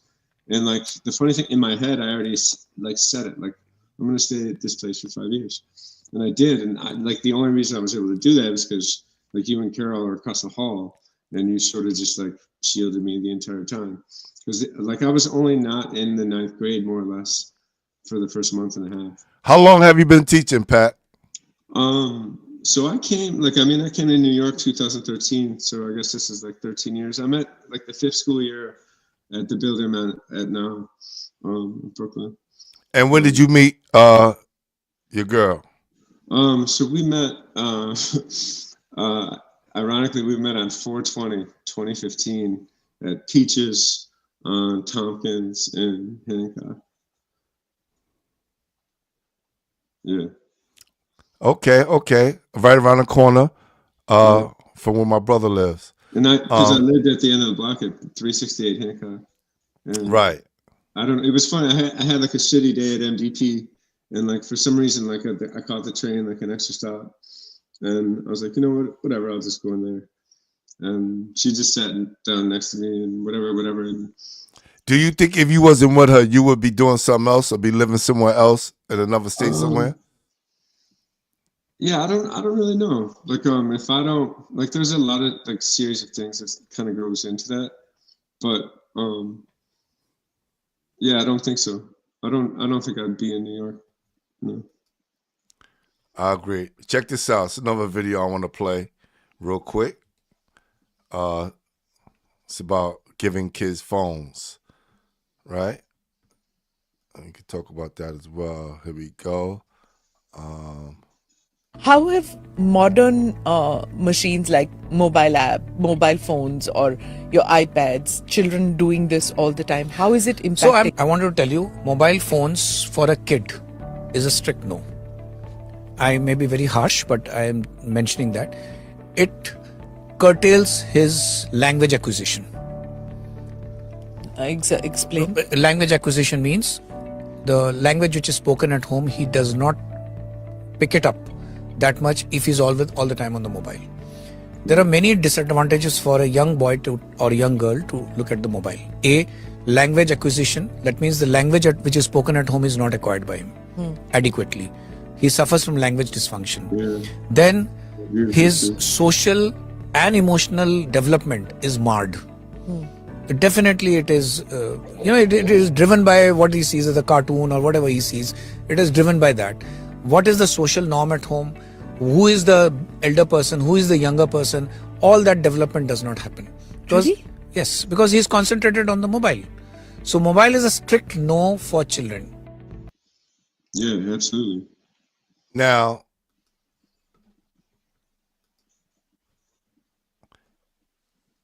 for me, again, how my mind works is that they have a society somewhere else on wherever it's at, We don't know where it is. right? But it's there. And they experiment on those societies I mean, I with have the a whole story. technology, and then they bring it here to us and go, it works. So let's give it to the American people or the people across the world, because we can stagnate their growth. They never will look inside of themselves because they will always be looking outside of themselves, right? So we looking outside of ourselves. We looking into the phones, into the black mirror, into the box. It becomes like this is too easy model. They don't even think they have to try. They don't think they have accountability for anything. So one of the things when it comes to language, if I look at, one statement that I used to say was like, there aren't any more problems to solve. Like if no one is offering solutions, then where are the problems? So it's sort of like, I would also argue like destruction is more important than creation. And like looking at things through the idea of like all of the problems, it's all an attack on like a few different things, but it's always an attack on language. And I mean, I cite the example of like how hard did they go on lyrics with the hip hop industry in the 90s. And it wasn't because of anything. They had to attack language because they saw how powerful it was being expressed in a community that they were trying to frickin' wipe out 3 generations of people, or I'm sorry, of families, systematically, and it becomes the same thing. Like, it's just like there's always going to be new ways to create the same problem. And the model now is just, it's just too easy with the technology. Remember the slang? They was calling it ebonics and trying to figure out what the latest slang was, because they felt like it was a language that they couldn't understand. It was a hidden knowledge, a hidden language that only a few people could understand, and you could be around them talking about them, and they wouldn't have no idea that you're talking about them or figure out the secrets that's going on within the Sada community. Like within just music is a language, like math is a language. And the idea with language, like it's not taught the way that I learned it. And we were like, you break it down into smaller parts and you tack this. That's etymology. They took that out of the schools. So they took that out. And so when I was, they used to teach that. They used to teach etymology. Even with like, that's like the age of sort of ebonics and like affirmative action and these things like put into the system to attack like language, to divide like things by class, to ensure that no one ever gets too powerful. And it's always like the same. But when it comes to the way that kids learned, it became whole language. And when I was in like graduate school studying special ed, I tried to make an argument for that approach. And the thing about if they're constantly interacting with computers and phones, you don't see the human and you don't have the interaction. You can't see their mouth. So like there's more sounds in the alphabet than there are letters. And in order for someone to really receive language, receptive language, so that they can express it, a computer isn't going to be able to replicate what a person can do with language yet. But because right now, once they, they're sinking all out, what can I say, podcasts, all these interviews, and they're letting AI figure it out. Yeah, I mean, one funny thing about America too is like some of the first laws ever were all patent laws, and like what is copyright anymore? They just like scrape the whole internet for everything there. There's like, how does copyright, like, is that an infringement on everyone's copyright? And they just undo everything, and it really just becomes language where like defense is too political. Let's call it the Department of War. Right, right. The Gulf of America, the Gulf of Mexico, like it doesn't change the fact that it's still a Gulf and there's still water there. And, well, I think North America, Canada, and Mexico become one country. Yeah, and it's strategic. Like that's the way to go. Like if you look at the map, that's Greenland is strategic. Venezuela is like it's the same thing. And Alaska was like that's defense to Canada. So all that is going to become one. And Greenland and Antarctica, those are just Antarctica's bigger than America. First of all, Antarctica circumference the world. So right? that's It's not just one place. Yeah. So They it's got us just, thinking it's one place. yeah, I mean, Yes. Hold on. I think that's the big one. It's like there's just so much out there that we don't know because we're not designed. But the way they program the young is like they know where to attack them, exactly where. Yo, this is they don't even think they're being harmed, but they're being programmed by a device that's like programmed like a drug. Yo, bro, look at this. How you get the same, like, look at the technology we have, and they just got the same picture. Right? Now, they're just now putting stars. Before, they never used to put stars. It used to always just look like this. Now, that's the new Earth that they have with the stars. They just added stars to it. But before, right? Yeah. There's never any stars there. They just starting to add the stars. Shit is crazy, bro. So imagine if things are just being built layer upon layer upon layer upon layer, and it becomes this sort of infinite thing. But the idea is like it's expanding because like it'll never run out of space, and it like everything is just gonna kind of do that way. But what we don't really realize, we think layer upon layer upon layer is only going up, but what if it's also going down at the same time? And it's going this way, and then it's going in so many, let's say 360 points, which like you could do that with like a sphere. But we think like at some point in our history, like everyone had the common belief that the world was flat. And maybe they just discovered something and got a little too close to, we can't ruin it for everybody. So we need these things to control people. And, well, time is there, money's there, that's easy. God is always like blah blah blah. And now it's just sort of like turn it into a reality TV show, and just let people. Have you heard of the term "the four corners of the earth"? Right. I mean, I think I heard a theory where like if you thought of like the universe is just a shape, like no, I'm just saying like yeah. We just talk about the term. I'm not trying to get too philosophical into it. And if you sail too far, the far corners of the earth, you would like run off the edge and you would like fall off. Yeah, but just the term, the four corners of the earth. I mean, I feel like that goes back to like G.I. Joe, but I feel like I've heard it before. Tell me about your G.I. Joe theories, bro. Well, so the funny thing about G.I. Joe is like G.I. Joe isn't anything. All it is like if you remember the beginning, G.I. Joe it's a code word, right?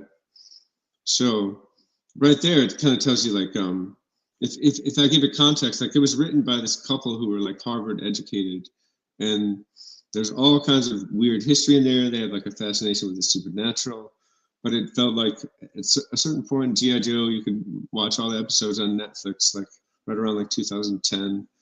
But like mind control was a big one. Like you had like, if you think about like Cobra Commander, you don't know who he is, what he is. Always has a mask. Destro always has a mask. And like Zartan's another guy who can just like change into anyone and just like. And they were from Germany, right? They represented Germany, right? I think yeah. Like so, like yep. I think the weird thing was it was like from a capitalism standpoint, it was like an awesome animated show with really like kids should not have been watching that at all. Like there's no way, and every kid was watching this being programmed the same way the kids are being programmed with phones. But even learning about like the idea of a house 50 years ago might have been like 7 times more than it was when like my parents were buying them. But like back in the 70s, a single income could buy a family home, and now it's like 20 times. Like so now, what did that tell you about the money, Pat? So like the idea is like where we're at now with the technology, as it gets smaller, like everything else becomes like more like it's just too fast, too much everything, too many choices, blah blah blah blah blah. No, but what I'm saying is, if the same house, right, the same house that was 50,000 or 120,000. It's now $500,000 or $1 million. That should tell you that the money is not worth anything. Yeah. And that's so whenever the price of something goes up, it's inflation. And like that's been the case. Like fiat currency goes into effect in 1973, which is the very pivotal year in like just American history in general, for a variety of reasons. But like when it comes to now that kids have been given phones with no regulation for 20 years, it's too easy. It's like they don't have to do anything, because this technology controls them, and they willingly like crave it like a drug, and that just wasn't a reality. And I mean, like if they were really interested in trying to find out about, like, they could do a study where they like, let's follow a group of kids. This kid, like, group doesn't have a phone, and this one does, and they learn this way. They learn. But this is what I'm saying, right? So instead of following the kid, they just create a society offshore somewhere, right? Run that society like it's normal, right? And that's just it. Or that could just be us. You get what I'm saying? Well, that's what I think. Like, people never think that they're the butt of the joke, and it's sort of like, well, the world is kind of a joke, and if I can't find humor in like these kind of realities, then I don't really think I'm like as human as I could possibly be, because I can't even laugh about how dumb this is. So when people just don't really, I don't think people want to get past a point. And then there's other people who are just like, they don't think they can really get past a point. And everyone is going to learn whatever they're going to learn. But what they don't realize is all their interactions with all the technology and all the infusion of everything, now that it's embedded, people are, what are they waiting for in terms of just like why do people focus so much about money? It's just like, well, the market doesn't really reflect any value, and I'm not buying a house from an old couple that will live there for 30 years. I'm buying it from BlackRock, and they ate up 60% of the market. And it's just like, it's all about money, and the only reason they need money is because like they need more time to get as much of this technology out there before like some kind of crash hits. But this is why NASA was created, right? Yeah, I mean, for all those reasons too. The shovel money to the government to these places and different, technology groups that build up these technology, and it's for going out of space, it's for exploring Mars when it's like Mars doesn't exist, right? And all these other places. So by the time they even catch up to figure out what's going on, it's too late.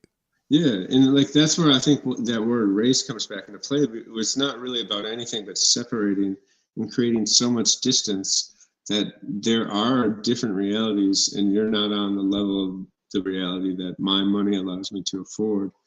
But after a while, like if the world doesn't agree that the U.S. currency is worth anything anymore, and then the government just decides they're going to take everything from everyone, it doesn't really matter anyway. So it's sort of like they always are going to get a piece of whatever people are trying to just like defend as theirs. So I mean, the only real way to get through the world is to put as many tangible, creative things into it that you do that are going to help people. And at a fundamental level, like if a person realizes, well, my purpose is to help people, well, then now you can find your next kind of higher purpose. Well, how are you going to help people? And then like once things kind of get to a point, if a person dedicates themselves just to that, and I'm going to help protect you, it could be anything. Right. But if a person decides that they care about human beings and the people that are helping them, they want to be with them. And what I see now is sort of like, because of these divisions of what is this perceived level of status, like people really don't care much about the people around them. It's more like obstacles in my way, and check like this out, Pat.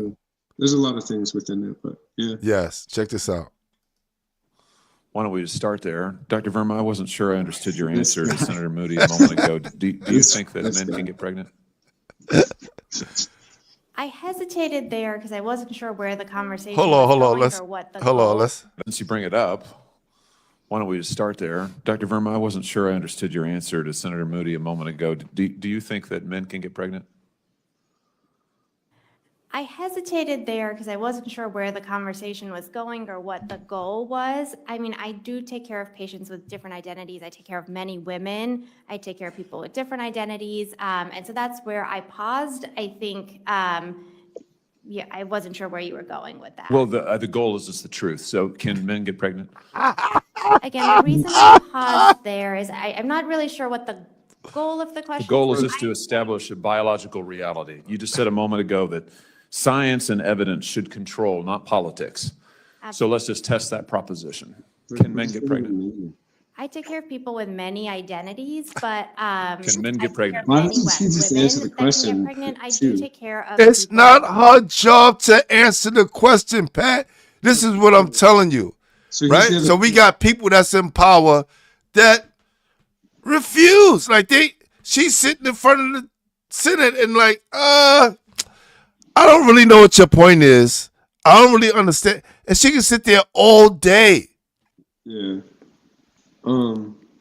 I guess if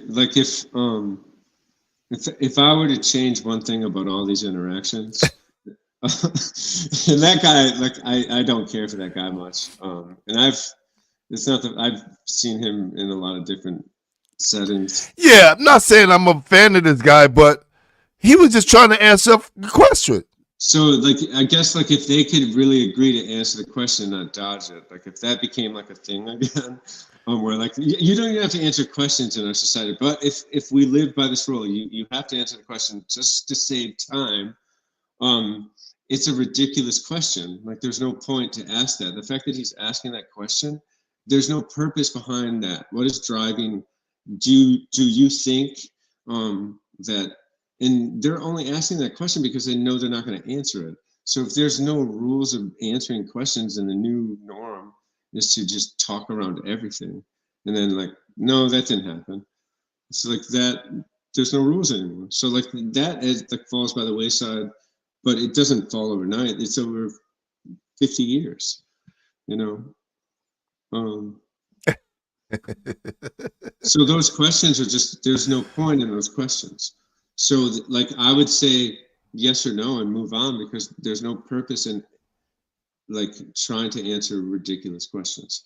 So if they made another rule, your questions must have some sort of purpose, not to just ask some there was, and then you go back to how stupid were the 80s and 90s. They even make a movie where Arnold Schwarzenegger can become pregnant, and then all of a sudden, how many years later he's governor of California? And here's a fun fact about Donald Trump.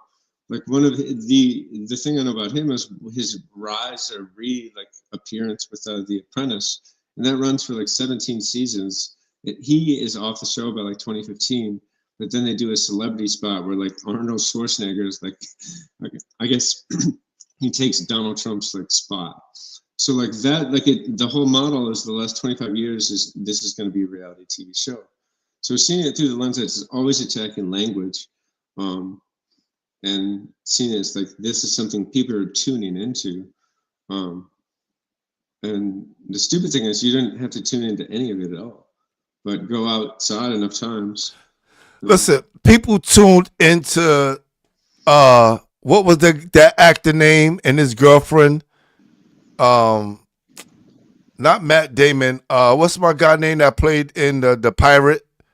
Oh, Johnny Depp, Amber Heard thing. Oh man, that was my entertainment every day. Okay, so while the thing was going on with Epstein, they showed us that. Yeah.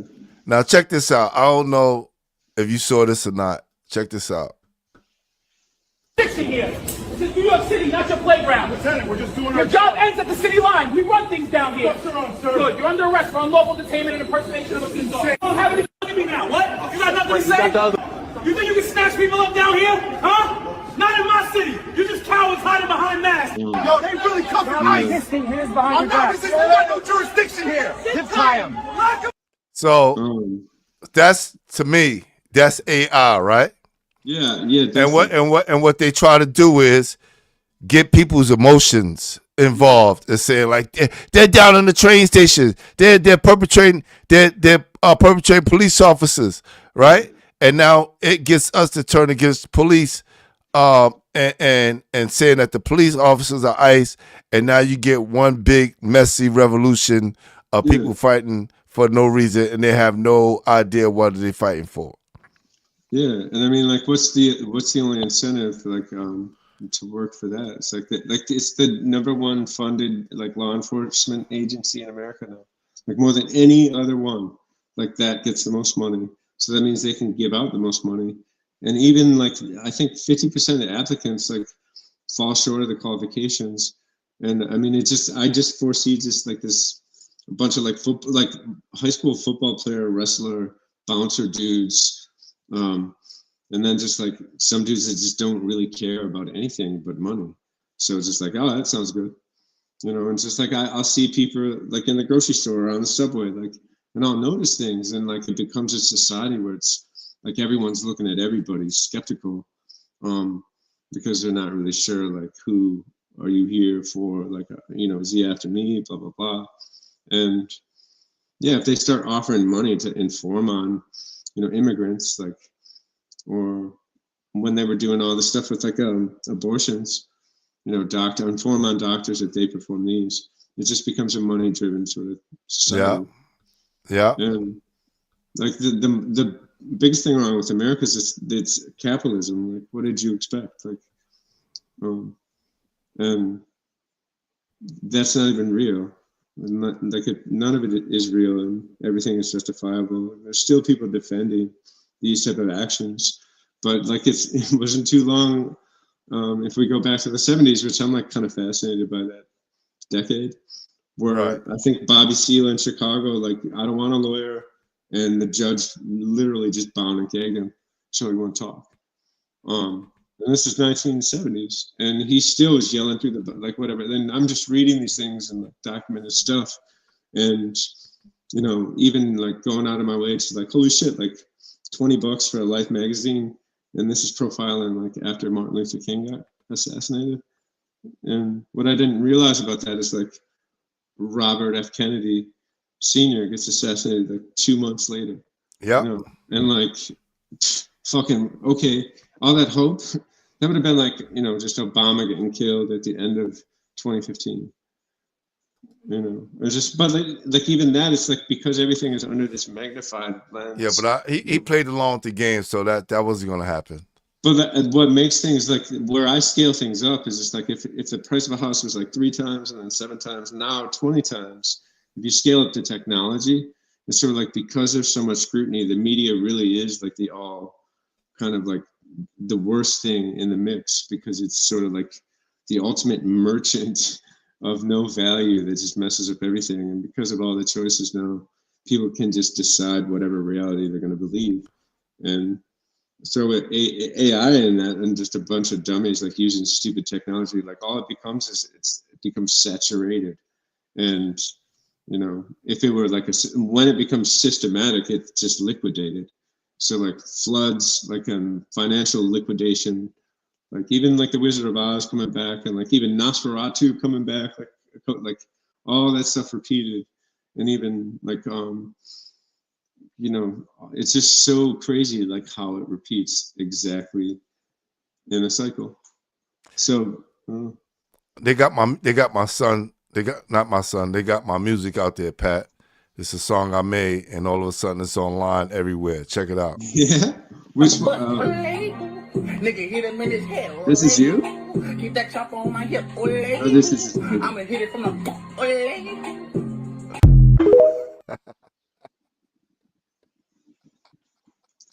Yeah, nigga hit him in his head. Like, yo, I just like every time I watch that, I can't help. I know we needed something to laugh at, but every time I watch, it's weird, but it's just sort of like like I never, like, for some reason or another, who took their time to even do that? It's like I never got on TikTok for one reason or another. My boy, my other guy says that too. I love TikTok. I'm not gonna lie to you. A lot of that stuff don't come on my algorithm. I just looked that up. The one thing I like about TikTok is whatever your interests are, it feeds exactly that algorithms differently from, I guess you can say that for all of these social media platforms, but it's definitely, I like it because news from around the world, something happens, people are on it. I don't need to watch the news because I know what I'm getting from the news. I'd rather get it from people who I constantly follow and who I know is telling the truth because they're truth seekers like myself. Yeah. And as you can see, just like I could tell the difference between an AI video and something that's real. Yeah. I don't get caught up in nobody else's nonsense.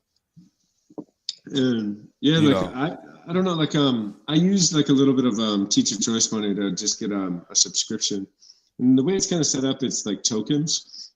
But I'm trying to remember the guy. Like if it comes to me, I'll write it down and send it to you. But when we're learning this kind of technology, it's sort of like figuring out your sound setup, like when you're doing like a podcast or music, whatever.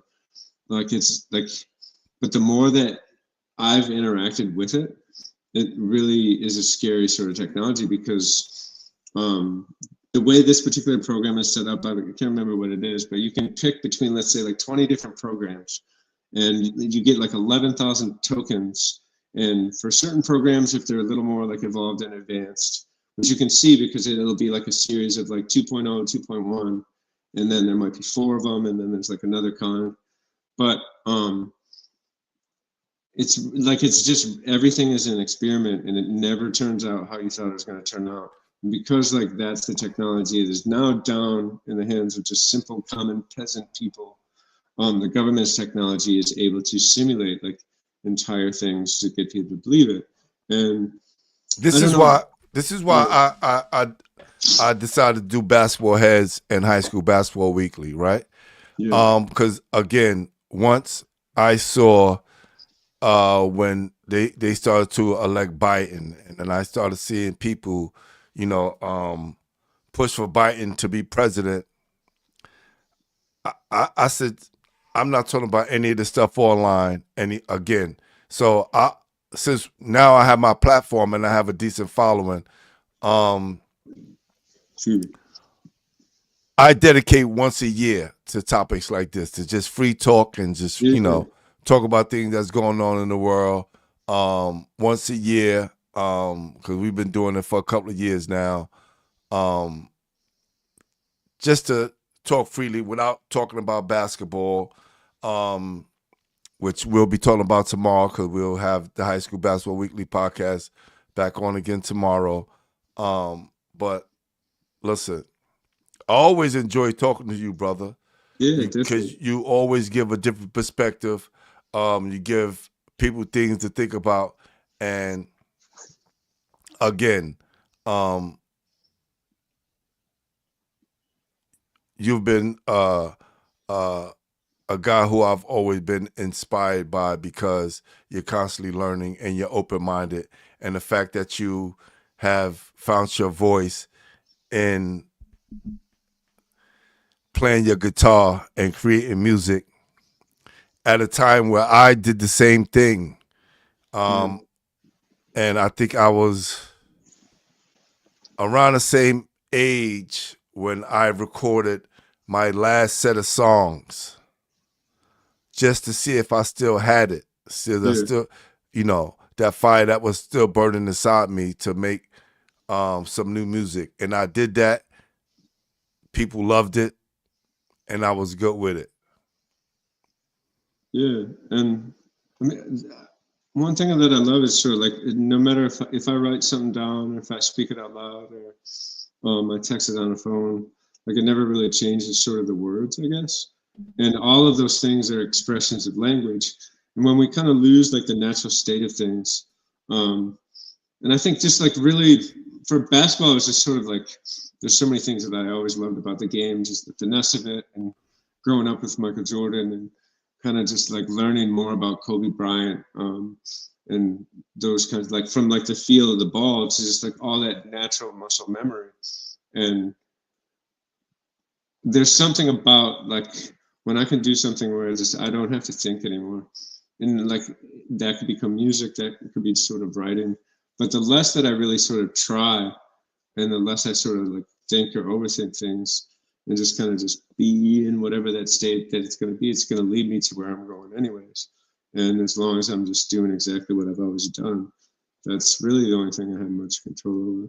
And yeah, I mean, there's like just putting the things in a creative way so that it's tangible, that allows your experience to become a more interactive one, because you're putting more of yourself into the world and for the purposes of helping people just to better navigate whatever this thing is, you know. And if the goal is really just to get through it and that's it, then I'm glad I have met the people along the way, because I couldn't have done it by staying in Michigan. Like I had to go away. And I'm really glad that they moved me out of my US history class, and I gave it to whoever it was, Brian, I think his name was. And then Paul quit at Christmas, and then I started teaching the class, and then it got moved to that room the following year. And it's just that room. Are you and Paul back at the same school again? No, like I kind of lost track of him. I know he was in a DOE, but yeah, he did a DOE. I thought y'all. I think he's like I gotta see again. I forgot what school, because he just texted me not too long ago. But listen, the greatest thing you can keep doing, Pat, is creating, because the people that's in charge and that run this place, they are not creators. They use money to buy up what people create, and then they own it, and then they make money off of it. So keep creating, keep being positive, and keep being Pat, Mr. Peabody. And yeah, we'll have to do this again sometime when another snowstorm hits in like 40 years. But is it still snowing by you? Is it still snowing by you? Or stop? I mean, it looks like it's more or less like freezing rain on the windows. Okay. But I mean, it's kind of nice. Like I live across the street from like the municipal building and some church. But like, nice. It's like the best thing about this, it's got like 25-foot ceilings. So it's just ridiculous. It's just like that's basically the ceiling. You could build a court in there and be playing. Be good. Like as like a musician and like artist, like every space in this whole apartment is like a recording. Good for acoustics, right? And yeah, like I've been playing guitar, believe it or not, for like 30 years. And I don't know, there's a lot of stuff to do, but I appreciate you just reaching out, and we'll do it again. I love you, man, and just thank you for teaching me all this stuff. No doubt, man. Be good, Pat. Appreciate you, brother. All right, man. All right. See you later, man. Yeah. Hey, listen, we're about to get out of here. I know a lot of y'all saying, damn, what the hell are they talking about? They're not talking about basketball. Nope. Once a year, we do this free talk. Y'all can say conspiracy talk, whatever it is, but it's a lot more I could have shared. I was just trying to keep it lighthearted, let my guy Pat kind of lead the way, and hopefully y'all caught a lot of things that he was saying. And if you don't believe it, go and research it on your own. Keep your eyes and ears open, because we all living in the Truman Show. All right? Peace. Y'all ready?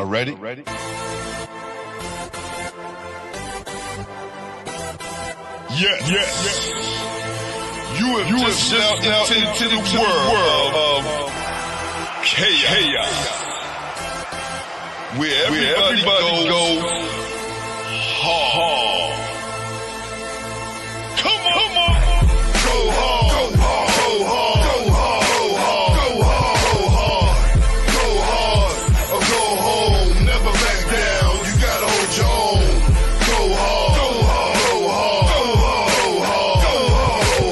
East Coast, go hard. West Coast, go hard. Midwest, go hard. Dirty.